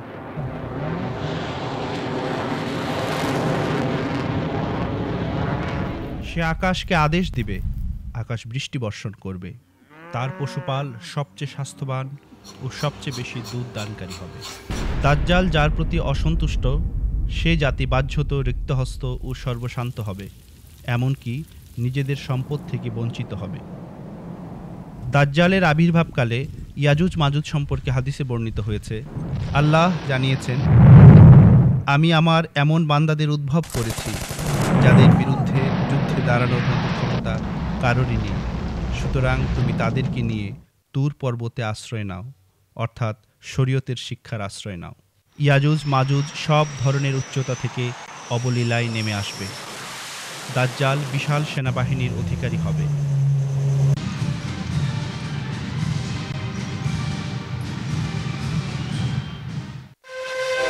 হাদিস পাঠে আমরা জানতে পারি, দাজ্জালের একটি গাধা থাকবে। সে গাধার দুই কানের ব্যবধান হবে 70 গজ। দাজ্জালের গাধার কপালে চাঁদ থাকবে। দাজ্জালের গাধার মাথায় কালো ধোঁয়ার পাহাড় হবে। গাধা সকাল সন্ধ্যা চলবে। সে যখন লোকজনকে ভ্রমণের জন্য ডাকবে, তখন কয়েক মাইল দূর হতে তার ডাক শোনা যাবে। প্রবল ঝড়ের মুখে মেঘ যেমন উড়ে যায়, দাজ্জালের গাধার গতি তদ্রূপ হবে। 6 মাইল দূরে সে পা রাখবে। আগুন ও পানি তার খোরাক হবে। গাধার পেটের মধ্যে আলো এবং জানালা থাকবে। গাধার মধ্যে বহু লোক একসঙ্গে প্রবেশ করবে এবং বের হয়ে আসবে। দাজ্জালকে বধ করার অর্থ হল তৃত্ববাদকে ক্ষুরধার যুক্তি বলে ধ্বংস করা। হযরত আকদাস ইমাম মাহদী আলাইহিসসালাতু ওয়াসসালাম দাজ্জাল ঘোষিত ঈশ্বর পুত্র ঈশ্বরকে মৃত প্রমাণ করে তৃত্ববাদকে চিরতরে গুড়িয়ে দিয়েছেন। অতএব সত্য এইখানে। ওয়ামা আলাইনা ইল্লাল বালাগ।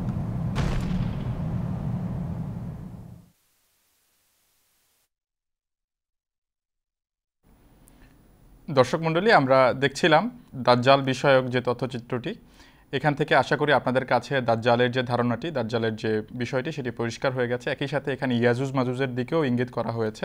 এ পর্যায়ে এরকমই একটি প্রশ্ন নিয়ে আমাদের সাথে লাইনে এক ভাই অপেক্ষা করছেন, আমরা তার সাথে কথা বলে নিতে চাই। আসসালামু আলাইকুম ওয়া রাহমাতুল্লাহ। ওয়ালাইকুম আসসালাম ওয়া রাহমাতুল্লাহ। আমরা কাজলারপার হালকা থেকে দেখছি একটি প্রশ্ন। তো আমার প্রশ্নটি হচ্ছে যে ঈসা আলাইহিস সালাম যে নবীউল্লাহ, এটা মুসলিম শরীফের হাদিসে 4 বার বলা হয়েছে এবং সেই হাদিসে ইয়াজুজ মাজুজের উল্লেখ আছে। তো ওই হাদিসে উল্লেখিত ইয়াজুজ মাজুজের সাথে যে ঈসা আলাইহিস সালামের সম্পর্ক, এটা গোলাম আহমদ কাদিয়ানী সাহেবের মধ্যে কিভাবে মিল যায় আর কি, এটা বুঝিয়ে বললে ভালো হতো। ধন্যবাদ ভাই আপনাকে প্রশ্নের জন্য। শ্রদ্ধেয় মাওলানা আব্দুল আউয়াল খান চৌধুরী। একটু আগে যে তথ্যচিত্র উপস্থাপিত হলো, সেখানে দাজ্জালের দুটি শাখা, সামরিক শাখা ইয়াজুজ মাজুজের চিত্র দেখানো হয়েছে। একটা আমেরিকা মার্কিন যুক্তরাষ্ট্র, একটা রাশিয়ান সেনাবাহিনী, একটা দক্ষিণপন্থী ডানপন্থী আর একটা হচ্ছে বামপন্থী। অর্থাৎ মূল শেকড় এক, তৃত্ববাদ, কিন্তু বর্তমানের রূপ তাদের ভিন্ন। সবসময় এই দাজ্জালি শক্তির দুটো শাখা প্রসারিত হয় এবং তারা পরাশক্তি আকারে পরিচিত হয়। আর সেটার দিকে ইয়াজুজ মাজুজ শব্দ ইঙ্গিত করছে। ইয়াজুজ এবং মাজুজ শব্দের মূল ধাতু হচ্ছে আজিজন, যার অর্থ হচ্ছে আগুন। যারা আগুন নিয়ে খেলবে, আগুনের ব্যাপারে পারদর্শী, তাদের কাছে পারমাণবিক বোমা আছে, শক্তি আছে, সেই জিনিসের দিকে ইঙ্গিত করার জন্য তাদের এই নামকরণ করা হয়েছে। তা নাহলে ধর্মীয় দিক থেকে, ধর্মীয় আঙ্গিকে তাদের পরিচয় দাজ্জাল। সামরিক পরিচয় দিতে গিয়ে আল্লাহ তাআলা রাসূল সাল্লাল্লাহু আলাইহি ওয়াসাল্লাম বলেছেন ইয়াজুজ এবং মাজুজ শব্দ দুটি। এদের সাথে আমাদের কি সম্পর্ক, বা ঈসা আলাইহিস সালামের কি সম্পর্ক? সমস্ত জগতে নৈরাজ্য ছড়িয়ে বেড়াবে এই দুই দল সামরিক শক্তির বলে বলিয়ান হয়ে। কখনো এই ঘটনা ঘটাবে, কখনো সেই ঘটনা ঘটাবে, দুর্ঘটনার পর দুর্ঘটনা এবং নৈরাজ্যের পর নৈরাজ্য ছড়াবে, এবং তাদেরকে কেউ বশ মানাতে পারবে না। শুধুমাত্র হযরত ঈসা আলাইহিস সালাম, যিনি ইমাম মাহদী রূপে আগমন করবেন, তিনি এসে মুসলমানদেরকে যখন ফিরিয়ে দিবেন তাদের হারানো ঈমান এবং ঐক্য, তখন মুসলমান সারা পৃথিবীতে শান্তির বার্তা ছড়াতে সক্ষম হবে এবং বশ মানাতে সক্ষম হবে এই শত্রুপক্ষকে। শান্তিপূর্ণ উপায়ে এটা সমাধান সম্ভব, কিন্তু আমাদের দায়িত্ব, মুসলমানদের দায়িত্ব, যদি আমরা সবাই যুগের ইমামকে গ্রহণ করি তবে। এটা হচ্ছে সম্পর্ক ইয়াজুজ মাজুজের সাথে। ইয়াজুজ মাজুজের সাথে বাহ্যিক লড়াইয়ে কেউ জিততে পারবে না, এই কথাও হাদিস শরীফে বর্ণিত আছে। কি করতে হবে? আল্লাহর দিকে ধাবিত হতে হবে। আর এই দিকেই আহ্বান করার জন্য হযরত আকদাস ইমাম মাহদী আলাইহিস সালাম প্রতিশ্রুত মাসিহ আকারে আগমন করেছেন এবং বারবার বলেছেন যা কিছু হবে আল্লাহর সাহায্য নিয়ে হবে, অতএব তোমরা দোয়া এবং ইবাদতের দিকে সবচেয়ে বেশি মনোযোগী হও। একই সাথে অকাট্য দলিল প্রমাণের মাধ্যমে তাদের হৃদয় জয় করো, তাদের বিবেক জয় করো। আর এই অস্ত্র আমরা অব্যর্থ অস্ত্র ব্যবহার করে আজ পর্যন্ত পশ্চিমা বিশ্বে ইসলাম ছড়াতে সক্ষম হয়েছি। আপনারাও আসেন এবং এই আধ্যাত্মিক মিছিলে অংশগ্রহণ করেন। ধন্যবাদ। ধন্যবাদ মাওলানা সাহেব। দর্শক যিনি ফোন করেছিলেন, আশা করি আপনি আপনার প্রশ্নের উত্তর পেয়েছেন। আপনি আপনার নাম বলেননি, আশা করি আপনি আপনার প্রশ্নের উত্তর পেয়েছেন। এ পর্যায়ে আপনাদের যারা দর্শক আমাদের সামনে রয়েছেন, আপনারা অনেকেই এসেছেন যারা প্রথমবার আমাদের এই অনুষ্ঠান দেখছেন, কিংবা এমনও অনেক রয়েছেন যারা আমাদের সম্পর্কে বাজারে প্রচলিত বিভিন্ন ধরনের অপবাদ অপালাপ আমাদের সম্পর্কে শুনেছেন। আপনাদের সবার উদ্দেশ্যে আমাদের ধর্মবিশ্বাস দেখিয়ে নিতে চাই যে কিভাবে হজরত মসিহ মাউদ আলাইহিসসালাম এই জামাতের ধর্মবিশ্বাস সম্পর্কে কি বলে গিয়েছেন। আসুন আমরা শুনে নেই হজরত মির্জা গোলাম আহমদ কাদিয়ানী আলাইহিসসালাম এই জামাতের ধর্মবিশ্বাস সম্পর্কে কি বলেছেন।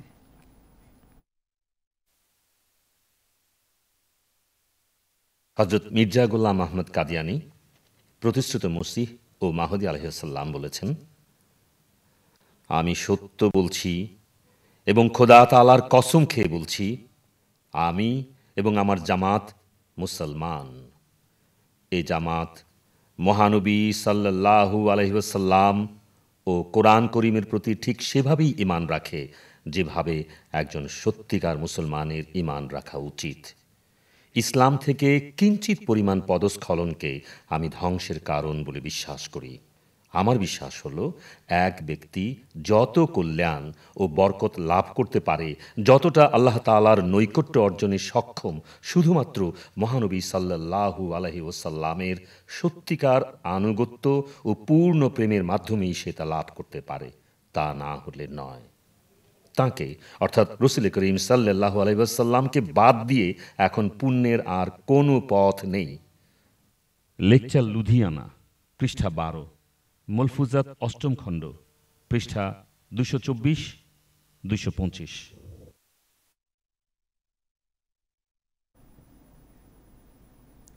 দর্শক, আমরা দেখছিলাম হজরত মির্জা গোলাম আহমদ কাদিয়ানী আলাইহিসসালাম আহমদিয়া মুসলিম জামাতের ধর্মবিশ্বাস হিসাবে কি লিখেছেন। এখন বিবেক বিশ্লেষণের ভার আপনাদের কাছে, যে বাজারে যে প্রচলিত ধারণা রয়েছে সেটি বিশ্বাস করবেন নাকি যে ব্যক্তি এই জামাতের প্রতিষ্ঠাতা তার কথা বিশ্বাস করবেন। এ পর্যায়ে আমি একটি প্রশ্ন নিয়ে শ্রদ্ধেয় মৌলানা শেখ মুস্তাফিজুর রহমান সাহেবের কাছে যেতে চাই। মৌলানা সাহেব আমাদের কাছে উছলি থেকে প্রশ্ন করেছিলেন, চুয়াডাঙ্গা থেকে পলাশ সাহেব। আমি প্রশ্নটি আপনার সাথে কাছে করতে চাচ্ছি। উনি বলছেন যে আমরা জানি হজরত ইমাম মাহদী আলাইহিসসালাম আসবেন, তখন তিনি ধনভাণ্ডার বিতরণ করবেন। আপনাদের ইমাম মাহদী কি এমন কোনো ধনভাণ্ডার বিতরণ করেছেন? বিষয়টি বুঝিয়ে বলুন। জাযাকুমুল্লাহ। মহানবী সাল্লাল্লাহু আলাইহি ওয়াসাল্লাম বলেছেন যে মানুষকে আল্লাহ তাআলা সৃষ্টি করেছেন, কিন্তু মানুষের মাঝে এমন লোভ আছে যে মানুষ ধন সম্পদের প্রতি আকৃষ্ট, সারা জীবন আকৃষ্ট থাকবে এবং কবরের মাটি তার এই লালসা নিবারণ করতে পারে। পৃথিবীতে যতদিন মানব সভ্যতা আছে ধন সম্পদ কে না চায়। আর এই কারণেই যেহেতু মহানবী সাল্লাল্লাহু আলাইহি ওয়াসাল্লাম বলেছেন যে ইমাম মাহদী যখন আসবেন তখন তিনি ধন সম্পদ বিতরণ করবেন, এক শ্রেণীর মানুষ তারা মনে করে সত্যিই তিনি মনে হয় বাহ্যিক কোনো ধন সম্পদ বিতরণ করবেন, কিন্তু মহানবী সাল্লাল্লাহু আলাইহি ওয়াসাল্লাম বাহ্যিক কোনো ধন সম্পদের কথা বলেননি। ইমাম মাহদী যিনি আসবেন তিনি আধ্যাত্মিক ধন সম্পদ মানুষের মাঝে বিতরণ করবেন। দেখেন, মহানবী সাল্লাল্লাহু আলাইহি ওয়াসাল্লামের এই বাণী অক্ষরে অক্ষরে পূর্ণ হয়েছে এবং হজরত মির্জা গোলাম আহমদ কাদিয়ানী আলাইহিস সালাম তিনি এই জগতে আসার পর মহানবী সাল্লাল্লাহু আলাইহি ওয়াসাল্লামের আনুগত্যে, দাসত্বে আল্লাহ তাআলা সান্নিধ্য পেয়েছেন এবং এর মাধ্যমে তিনি ইসলাম ধর্মের, ইসলামের প্রকৃত শিক্ষা এবং কুরআনের প্রকৃত তত্ত্ব তিনি উদ্ধার করতে সমর্থ হয়েছেন। আল্লাহ তাআলা তাকে কুরআনের জ্ঞান দিয়েছেন। লা ইয়ামুসসুহু ইল্লাল মুতাহহারুন, এই যে আয়াত, সেখানে বলা হয়েছে যে পবিত্রকৃত ব্যক্তিরা ছাড়া কুরআনের জ্ঞান কেউ উদ্ধার করতে পারবে না। তিনি আল্লাহ তাআলার পক্ষ থেকে তাকে পবিত্র করা হয়েছিল এবং এই কারণে তিনি কুরআনের এমন জ্ঞান তিনি আহরণ করেছেন এবং সেটি বিতরণ করেছেন, যেটি তিনি পুস্তক আকারে প্রায় 88টা পুস্তক তিনি রচনা করেছেন, যেগুলোকে রুহানি খাজাইন নামে অভিহিত করেছেন এবং এটি আমাদের কাছে সংরক্ষিত আছে এবং আমাদের যারা বিরোধী তারাও বিরোধিতার উদ্দেশ্যে এই রুহানি খাজাইন সংগ্রহ করেছেন। কিন্তু আসল বিষয় হলো তিনি এই আধ্যাত্মিক জ্ঞান বিতরণ করেছেন, কিন্তু মহানবী সাল্লাল্লাহু আলাইহি ওয়াসাল্লাম বলেছেন যে তিনি বিতরণ করবেন ঠিকই, কিন্তু মানুষ নেবে না। দেখেন, সত্যিকার অর্থে তিনি এই যে জ্ঞান মানুষের মাঝে দিয়ে গেলেন, কিন্তু বিরোধী পক্ষ এই পুস্তকগুলো নিজেরা সংগ্রহ করেছে জ্ঞান অন্বেষণের জন্য না, বরং তাকে কিভাবে দুর্নাম করা যায়, এখান থেকে কিভাবে ভুল ধরা যায়, কিভাবে আহমদিয়া মুসলিম জামাতকে অসত্য প্রমাণ করা যায়, এই উদ্দেশ্যে। যদি তারা এই বই পুস্তকগুলো নিয়ে নিজেরা পড়াশোনা করত, তাহলে তারা বুঝতে পারত যে এখানে কত আধ্যাত্মিক জ্ঞানভাণ্ডার আছে। শেষ কথা হলো, মহানবী সাল্লাল্লাহু আলাইহি সাল্লাম আল্লাহ তাআলার পক্ষ থেকে জেনে যে বাণী দিয়েছেন যে ইমাম মাহদী যখন আসবেন জ্ঞানভাণ্ডার তিনি মানুষের মাঝে প্রকাশ করবেন, প্রচার করবেন। অর্থাৎ যে ধনভাণ্ডার দিবে মানুষ নেবে না, এর অর্থ হলো যারা নেবে সেটা রেশিওতে আসবে না, শতকরাতে আসবে না। আপনারা যে বলেন না যে আপনারা আহমদিরা কত শতকরা, তো আমরা তো এই কথাই বলি যে মহানবী সাল্লাল্লাহু আলাইহি ওয়াসাল্লাম বলেছেন যে মানুষ এটা নিতে চাইবে না, নিবে না, কিন্তু যারা নিবে, তারা এই অমূল্য রত্ন যারা নিবে, তারা মহানবী সাল্লাল্লাহু আলাইহি ওয়াসাল্লামের বাণী অনুযায়ী তারাই এ যুগের শ্রেষ্ঠ মানবে পরিণত হবে, তারা আল্লাহ তাআলার সান্নিধ্য পাবে, আল্লাহ তাআলার সাথে তাদের যোগাযোগ স্থাপিত হবে এবং তারা আল্লাহ তাআলার সান্নিধ্য লাভ করবে। অতএব এই সেই ধনভাণ্ডার যেটা রুহানি খাজাইন নামে তিনি এই যুগের জন্য রেখে গেছেন। যদি আপনাদের সুযোগ থাকে অবশ্যই সেটি সংগ্রহ করবেন এবং নিজেরা পড়ার চেষ্টা করবেন। ধন্যবাদ। ধন্যবাদ মৌলানা সাহেব। ভাই পলাশ সাহেব, যিনি চুয়াডাঙ্গা উথুলি থেকে ফোন দিয়েছিলেন, আশা করি আপনি আপনার প্রশ্নের উত্তর পেয়েছেন। এ পর্যায়ে আমি দেখতে পাচ্ছি আরও একজন ভাই আমাদের সাথে কুষ্টিয়া থেকে ফোন লাইনে রয়েছেন। আসসালামু আলাইকুম রহমতুল্লাহ। ওয়ালাইকুম আসসালাম। জি ভাই, আপনার নাম বলে প্রশ্নটি করুন। আমার নাম ফারিস আহমেদ, আমি কুষ্টিয়া বিভাগ থেকে বলছি। জি, আমার প্রশ্নটি হলো, ইমাম মাহদী আলাইহিস সালাম একজন নারীকে বিবাহ করবেন। তিনি বলেছিলেন যে যদি বিবাহ সম্পূর্ণ না হয় তাহলে আমি মিথ্যা হিসেবে সাব্যস্ত হব,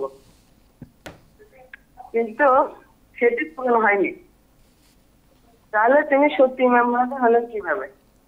জি জি, ধন্যবাদ ভাই আপনার প্রশ্নের জন্য। উনি লিখেছেন যে এটি ওনার আহমদী বন্ধুর পক্ষ থেকে প্রশ্ন। শ্রদ্ধেয় মৌলানা আব্দুল্লাহ খান চৌধুরী। হযরত ইউনূস আলাইহিস সালাতু ওয়াস সালাম এক প্রসিদ্ধ নবীর নাম, আর তার নামে একটা সূরাও নাজিল হয়েছে। কোরআন শরীফে তার ঘটনা বিভিন্ন আঙ্গিকে বিভিন্ন স্থানে বর্ণিত হয়েছে।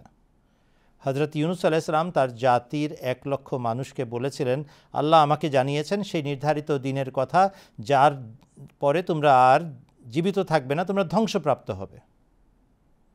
হযরত ইউনূস আলাইহিস সালামের জাতি যখন শেষ মুহূর্তে এসে সম্বিত ফিরে পেল এবং আল্লাহর কাছে দোয়া করলো, ক্ষমা চাইলো, ইস্তেগফার করলো, কান্নাকাটি করলো, আল্লাহ তাআলা সেই জাতির উপর থেকে সেই আযাব সরিয়ে দিলেন। এর কারণে কি হযরত ইউনূস আলাইহিস সালাম মিথ্যা প্রতীয়মান হয়েছেন? কখনো না। আল্লাহ তাআলার চিরন্তন নিয়ম, তিনি মানুষকে জিঘাংসার দৃষ্টিতে দেখেন না। আল্লাহ তাআলার চিরন্তন নিয়ম, তার রহমত, তার দয়া, তার কৃপা, তার মায়া সবসময় বিজয়ী হয়। অতএব আল্লাহর নবীর কাজ শুধু সংবাদটা পৌঁছে দেওয়া, পূর্ণ করা, অদৃশ্যের বিষয়াদিকে পূর্ণতা দান করা, এটা আল্লাহর কাজ। কিভাবে করবেন এটা আল্লাহ জানেন। এই জন্যই তাদেরকে বাণীবাহক, বার্তাবাহক বলা হয়। হযরত মির্জা গোলাম আহমদ কাদিয়ানী আলাইহিস সালাতু ওয়াস সালামকে আল্লাহ তাআলা সন্তান দিয়েছেন, স্ত্রী দিয়েছেন এবং সুখের পরিবার এবং সংসার দান করেছিলেন। তার কোনো বিয়ের চাহিদা ছিল না, ঘর ভরে দিয়েছেন আল্লাহ তাআলা।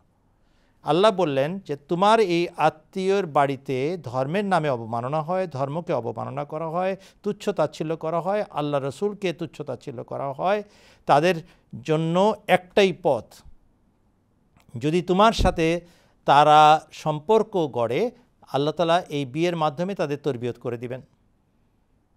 পাঞ্জাবের একটা বাড়িতে তার মেয়ের প্রস্তাব দেওয়া মানে বুঝেন তাদের আত্মসম্মানে আঘাত করা। হযরত মির্জা গোলাম আহমদ কাদিয়ানী আলাইহিস সালাম প্রস্তাব দিয়ে দিলেন, তারা বিরোধিতা করতে থাকলো, তুচ্ছতাচ্ছিল্য করতে থাকলো। আল্লাহ তাআলা জানালেন যে এরা অলরেডি সীমা লঙ্ঘন করছে, এখন শুনে রাখো, এই ভবিষ্যৎবাণী করে দাও যে যদি এই ব্যক্তি মির্জা আহমদ বেগ তার মেয়ে মোহাম্মদী বেগমকে তোমার সাথে বিয়ে না দেয়, যার সাথে বিয়ে দিবে তারপর থেকে আমার আযাবের চাকা ঘোরা আরম্ভ করবে। এবং 2.5 বছরের মাথায় একজনের মৃত্যু হবে এবং 3 বছরের মাথায় আরেকজনের, মানে ম্যাক্সিমাম সময়টা ধার্য করে দিলেন। মৃত্যু প্রথমে ঘটবে মেয়ের পিতার, আর এরপরে ঘটবে স্বামীর। কিন্তু যেই মুহূর্তে পিতা নির্ধারিত সময়ের মধ্যে মারা গেলেন, ওই বাড়িতে সবাই তওবা করে ফেলল। এখন কি করা উচিত? আল্লাহর শাস্তি দেওয়া উচিত না মাফ করে দেওয়া উচিত? ভালো করে এটা লক্ষ্য রাখবেন, সেই বাড়িতে যারা তওবা করেছে, ইস্তেগফার করেছে, তাদের ভিতর থেকে অনেকজন বয়াত করে হযরত মির্জা গোলাম আহমদ কাদিয়ানী আলাইহিস সালামের জামাতভুক্ত হয়েছেন। যার মুরব্বী, যার বাড়ির মা বা দাদিকে প্রস্তাব দেওয়া হয়েছে, এবং যদি এখানে কোনো ভনিতা থাকতো, ভণ্ডামি থাকতো, তারা কি কোনো দিন আহমদিয়তকে সত্য বলে মানতে পারতো? কখনো হজরত মির্জা গোলাম আহমদ কাদিয়ানী আলাইহিসসালাতুওয়াসসালামকে সত্য বলে মানতে পারতো? কখনো পারতো না। কেন মেনেছেন? এই জন্য তারা জানেন যে আমরা অপরাধী ছিলাম, আমরা বিপদগামী ছিলাম, আমরা পথভ্রষ্ট ছিলাম, আমরা আল্লাহকে নিয়ে, তার ধর্মকে নিয়ে, কোরআনকে নিয়ে, রসুলকে নিয়ে ঠাট্টা মশকরা করেছি, আমাদের পূর্বপুরুষরা করেছেন। এই জন্য ধর্মের সেনাপতি হিসাবে হজরত মির্জা গোলাম আহমদ কাদিয়ানী আলাইহিস সালাম সতর্ককারী হিসাবে নিজের ভূমিকা পালন করে আমাদেরকে সাবধান করেছেন। আর আমাদের পূর্বপুরুষ মির্জা আহমদ বেগ মারা গেছেন, আমরা সম্বিত ফিরে পেয়েছি, আমরা তওবা করেছি এবং নিজেদের অবস্থার পরিবর্তন করেছি, আল্লাহ আমাদের প্রতি সদয় হয়েছেন। বাস এতটুকু বিষয় ছিল, আর কোনো এর চেয়ে বাড়তি বিষয় নাই। কোরআন শরীফ যদি আমাদের জন্য হেদায়েতের বই হয়, তাহলে পড়ে দেখেন কোরআন শরীফ দ্বারা এটা সাব্যস্ত কি না যা আমি বললাম। হযরত ইউনূস আলাইহিসসালামের ঘটনা যদি সত্য হয়, এ সত্ত্বেও যদি তিনি সত্য নবী থেকে থাকেন, তার জাতি বেঁচে যাওয়া সত্ত্বেও, তার ভবিষ্যৎবাণী বাধ্যতাপূর্ণ না হওয়া সত্ত্বেও একই ঘটনা হজরত মির্জা সাহেবের সাথে ঘটেছে। হজরত মির্জা সাহেব তো নিজে থেকে কিছু দেখাতেন না, আল্লাহ দেখালে, আল্লাহ বললে তিনি বলতেন, আল্লাহ যতটুকু পূর্ণ করবেন, যেভাবে পূর্ণ করবেন সেইভাবেই ঘটনা ঘটবে, ঘটেছে।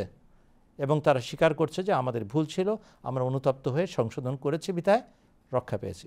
ধন্যবাদ। ধন্যবাদ মৌলানা সাহেব। ভাই ফারিস আহমদ, যিনি কুষ্টিয়া থেকে ফোন দিয়েছিলেন, আশা করি আপনি আপনার প্রশ্নের উত্তর পেয়েছেন। এ পর্যায়ে আমাদের অনুষ্ঠানের সময় আর কয়েক মিনিট রয়েছে হাতে। এ পর্যায়ে আরেকটি ফোন কল আমরা নিতে চাই। আমাদের সাথে পঞ্চগড় থেকে ফোন লাইনে আছেন এক ভাই। আসসালামু আলাইকুম ওয়া রাহমাতুল্লাহ। আসসালামু আলাইকুম। জি ভাই, আপনার প্রশ্নটি করুন। প্রশ্নটি হলো 70 নম্বর আয়াত, যাহারা এই রাসূলের অনুসরণ করিবে তাহারা ওই সকল রোগের মধ্যে শামিল হইবে যাহাদিগকে আল্লাহ পুরস্কার দান করিয়াছেন, অর্থাৎ নবীগণ এবং সিদ্দিকগণ এবং শহীদগণ এবং সালেহগণ, এবং ইহারাই সঙ্গী উত্তম। এখন এখানে বলছে যাহারা, যাহারা বলতে যে কি বুঝায়, আর শেষে বলা আছে যাহারাই সঙ্গী হিসেবে উত্তম, অর্থাৎ সঙ্গী হবে তাদের যারা পূর্ণ অনুভূতি করবেন। তাহলে মহানবী হযরত মুহাম্মদ সাল্লাল্লাহু আলাইহি ওয়াসাল্লামের কোন সাহাবী আবু বকর রাদিয়াল্লাহু আনহু, উমর রাদিয়াল্লাহু আনহু, তারাও তো পূর্ণ। জি, তাহলে তারা কেন? জি, ধন্যবাদ। ধন্যবাদ ভাই, আপনার প্রশ্ন আমরা পেয়ে গেছি। আপনার চমৎকার প্রশ্নের জন্য ধন্যবাদ শ্রদ্ধেয় মৌলানা শেখ মুস্তাফিজুর রহমান সাহেব। জাযাকুমুল্লাহ। খুব সংক্ষেপে উত্তর দেওয়ার জন্য অনুরোধ করছি। ধন্যবাদ। সূরা নিসা 70 নম্বর আয়াত আমাদের গণনায়, আপনাদের গণনায় 69, কারণ আপনারা বিসমিল্লাহকে 1 নম্বর আয়াত ধরছেন না, সেই হিসেবে আমাদের গণনা অনুযায়ী 70, আপনাদের 69। সেখানে আল্লাহ তাআলা বলেছেন, ওমাইয়ুতিল্লাহ ওয়া রাসূলা ফাউলাইকা মাআল্লাযিনা আনামাল্লাহু আলাইহিম মিনান নাবিয়্যিনা ওয়াস সিদ্দিকিনা ওয়া শুহাদায়ে ওয়াস সালিহিন ওয়া হাসুনা উলাইকা রাফিকা। এখানে আল্লাহ তাআলা বলেছেন যে যারা আল্লাহ এবং এই রসুলের আনুগত্য করবে তাদেরকে আল্লাহ তাআলা পুরস্কৃত করবেন, অর্থাৎ তাদেরকে নবী, সিদ্দিক, শহীদ, সালেহ, এই 4টা পুরস্কার তাদেরকে প্রদান করবেন। দেখেন, এই পুরস্কার প্রদান করলেই এই জগতেই সেটা প্রকাশিত হওয়াটা আবশ্যক না, কেননা আল্লাহ তাআলা মর্যাদা যখন দিবেন কাউকে, তখন সেই মর্যাদাটা তাকে পুরস্কার হিসেবে পরবর্তীতেও দিতে পারেন। যেমন অনেকে জীবিত থেকেও তারা শাহাদাতের মর্যাদা লাভ করে, সালিহাতের মর্যাদা লাভ করে। মহানবী হযরত মুহাম্মদ সাল্লাল্লাহু আলাইহি ওয়াসাল্লাম এই বিষয়ে কিন্তু সত্যায়ন করেছেন, বলেছিলেন যে আমার পর যদি কেউ নবী হতো তাহলে উমর হতো। আল্লাহ রাসূল এটা বুঝিয়েছেন যে হযরত উমর রাদিয়াল্লাহু তাআলা আনহুর মাঝে নবুয়তের সকল গুণাবলী, সকল বৈশিষ্ট্য আছে, কিন্তু মহানবী সাল্লাল্লাহু আলাইহি ওয়াসাল্লাম বলেছেন যে কিন্তু আমার সমসাময়িক কোনো নবী নেই। যেমন মুসা আলাইহিস সালামের সাথে হযরত হারুন আলাইহিস সালামকে আল্লাহ তাআলা দিয়েছিলেন, 2 ভাই একসাথে গিয়েছেন এবং ফেরাউনের দরবারে তারা ধর্ম শিখানোর জন্য বা ধর্ম প্রচারের জন্য তারা গিয়েছেন। কিন্তু মহানবী সাল্লাল্লাহু আলাইহি ওয়াসাল্লাম যেহেতু দীপ্তিমান সূর্য ছিলেন, এর কারণে আল্লাহ রাসূল সাল্লাল্লাহু আলাইহি ওয়াসাল্লামের জন্য এরকম আরেকজন নবী সমসাময়িক প্রয়োজন ছিল না, আল্লাহ তাআলা দেননি। কিন্তু বলেছেন যে আমার আশপাশে যারা আছে তাদের মাঝে কিন্তু নবুয়তের বৈশিষ্ট্য আছে, গুণাবলী আছে, এবং যদি নবুয়ত আল্লাহ দিতেন, ওমরকে নবুয়ত দিতেন। অতএব গুণাবলীতে তারা কিন্তু আল্লাহ রসুলের সংস্পর্শে এগুলো পেয়েছেন। হযরত মির্জা গোলাম মোহাম্মদ কাদিয়ানী আলাইহিস সালাম কিন্তু নিজে বলেন নাই যে যে কেউ আনুগত্য করবে আল্লাহতে এবং এই রসুলে সেই নবী হয়ে যাবে, এই কথা তিনি বলেন নাই। তিনি বলেছেন যে শেষ যুগে যিনি মহামানব হবেন সেই মহামানব আমি। আর আল্লাহ তাআলা আমাকে কেন বেছেছেন জানেন? কেননা আমি মহানবী সাল্লাল্লাহু আলাইহি ওয়াসাল্লামের আনুগত্যে এত বেশি বিলীন হয়ে গেছি যে এই যুগে আমার চেয়ে বেশি এই অবস্থা কারোর আর হয়নি, এবং আমার মাঝে আল্লাহ তাআলা এই বৈশিষ্ট্য এই গুণ দেখেছেন, এই জন্য আল্লাহ তাআলা আমাকে মনোনীত করেছেন। অতএব এই শুধুমাত্র আল্লাহ এবং রসুলকে আনুগত্য করলেই কেউ যে নবী রসুল হয়ে যাবে এমন না। আল্লাহ তাআলা পবিত্র কোরআনে এও বলেছেন যে কোথায় আল্লাহ তাআলা নবুয়ত দিবেন, কোথায় রিসালাত দিবেন, এটা আল্লাহ তাআলার ব্যাপার, আল্লাহ যাকে চাইবেন তাকে দিবেন। কিন্তু এই যুগে এসে মহানবী সাল্লাল্লাহু আলাইহি ওয়াসাল্লামের ভাষ্য অনুযায়ী যদি নবুয়ত প্রাপ্তি হতে হয় তাহলে এই রসুল অর্থাৎ মহানবী সাল্লাল্লাহু আলাইহি ওয়াসাল্লামের আনুগত্য ছাড়া এর কোনো ব্যত্যয় নেই। কিন্তু একজনের ব্যাপারে এই নবুয়তের ঘোষণা দিয়েছিলেন, যিনি শেষ যুগে ঈসা ইবনে মারিয়াম হিসেবে আবির্ভূত হবেন। মির্জা গোলাম মোহাম্মদ কাদিয়ানী আলাইহিস সালাম নিজেকে সেই ঈসা ইবনে মারিয়াম বলে দাবি করেছেন। ধন্যবাদ। জি, ধন্যবাদ মৌলানা সাহেব।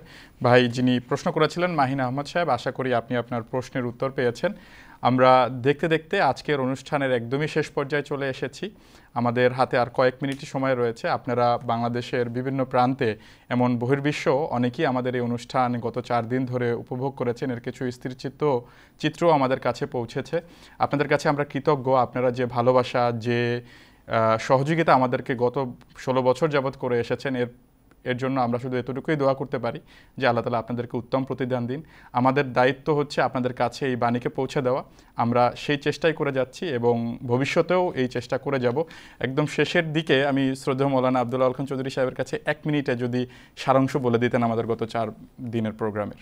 আমাদের এবারকার প্রতিপাদ্য বিষয় ছিল হযরত মুহাম্মদ মুস্তাফা সাল্লাল্লাহু আলাইহি ওয়াসাল্লামের উম্মত আমরা আপনাদের শত্রু নই, আপনাদের পর নই, আপনাদের শুভাকাঙ্ক্ষী আমরা, আপনাদেরই আত্মীয় স্বজন আমরা। অতএব আমাদের এই আহ্বান শুনেন, আন্তরিকতা দেখেন এবং যেদিকে আমরা আপনাদেরকে দাওয়াত দিচ্ছি সেটাকে ভালো করে যাচাই করে গ্রহণ করেন। এইটুক বলার জন্য আমরা এই অনুষ্ঠানটা সাজিয়েছিলাম। রব্বে আসলেহ উম্মাতা মুহাম্মাদিন, রব্বে আসলেহ উম্মাতা মুহাম্মাদিন, রব্বে আসলেহ উম্মাতা মুহাম্মাদিন ওয়াজআলনা মিন আলে মুহাম্মাদিন ওয়া তাকাব্বালনা ওয়া তাকাব্বাল মিন্না ইন্নাকা আনতাস সামিউল আলিম। জি, ধন্যবাদ মৌলানা সাহেব। সুপ্রিয় দর্শক মণ্ডলী, আমাদের সত্য সন্ধানের অনুষ্ঠানের মূল উদ্দেশ্য হলো আহমদিয়া মুসলিম জামাত এবং শেষ যুগে আগমনকারী যে ইমাম মাহদী এবং মসিহ মাউদ আলাইহিসসালাতু ওয়াসসালাম আছেন তার বাণী আপনাদের কাছে পৌঁছানোর, এবং এই বাণী আমরা গত 16 বছর যাবৎ আপনাদের কাছে পৌঁছাচ্ছি। যাদের কাছে বিষয়টি পরিষ্কার হয়েছে আপনাদেরকে নিবেদন জানাচ্ছি, আপনারা বিনা ভয়ে আহমদিয়া মুসলিম জামাতের ভুবনে আপনাদেরকে স্বাগত জানাই। আপনারা বয়াত করুন এবং আপনারা ইমান, যে আল্লাহ তাআলা যে ইমান দিয়েছেন সেই ইমান গ্রহণের সৌভাগ্য আল্লাহ তাআলা আপনাদের দান করুন। আপনারা যদি আমাদের জামাত সম্পর্কে আরও জানতে চান তাহলে আপনারা আমাদের জামাতের যে ওয়েবসাইট রয়েছে www.ahmadiabangla.org-তে ভিজিট করতে পারেন। সেখানে জামাতের বিশ্বাস সংক্রান্ত বই, পুস্তক এবং প্রবন্ধ আপনারা পাবেন, সেগুলো আপনারা পড়ে জামাত সম্পর্কে জানতে পারেন। এছাড়া সত্যের সন্ধানের যে পুরনো ভিডিওগুলো রয়েছে সেগুলো আমাদের ইউটিউব চ্যানেলে আপলোড করা আছে এবং বিষয়ভিত্তিক এবং প্রশ্নের আকারে সেগুলো আপলোড করা আছে। আপনাদের যে কোনো কাঙ্ক্ষিত প্রশ্নের উত্তর সেখানে গিয়ে আপনারা দেখে নিতে পারেন এবং আপনাদের প্রশ্নের তৃষ্ণা নিবারণ করতে পারেন। দর্শক, মহানবী সাল্লাল্লাহু আলাইহি ওয়াসাল্লাম সেই যুগে যে মুক্তিপ্রাপ্ত দলের কথা বলেছিলেন, তাদের পরিচয় দিয়েছিলেন যে মহানবী সাল্লাল্লাহু আলাইহি ওয়াসাল্লাম এবং তার সাহাবাদের আদর্শের উপরে সেই দল প্রতিষ্ঠিত থাকবে। আমরা আপনাদের কাছে আবেদন জানাই, আমরা মহানবী সাল্লাল্লাহু আলাইহি ওয়াসাল্লামের আদর্শকে আলোচনা করেছি, আপনারা আমাদের জামাতের সাথে, আমাদের খলিফার সাথে, আমাদের জামাতের সদস্যদের এবং আমাদের শিক্ষার সাথে মহানবী সাল্লাল্লাহু আলাইহি ওয়াসাল্লামের এবং সাহাবাদের শিক্ষাকে মিলান। দেখবেন যে আহমদিয়া মুসলিম জামাতের মাঝেও সেই আদর্শকেই খুঁজে পাবেন। এই দাওয়াত দিয়ে আজকের মতো এখানে শেষ করছি। পুনরায় যখন আসব আপনাদেরকে জানিয়ে আসব। ততক্ষণ পর্যন্ত আপনারা সবাই ভালো থাকবেন, সুস্থ থাকবেন। আসসালামু আলাইকুম ওয়া রাহমাতুল্লাহি ওয়া বারাকাতুহু। আউযু বিল্লাহি মিনাশ শাইতানির রাজীম।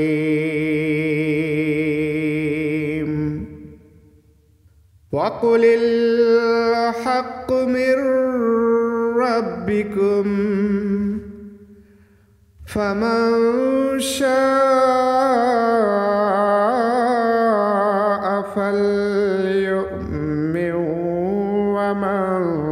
شاء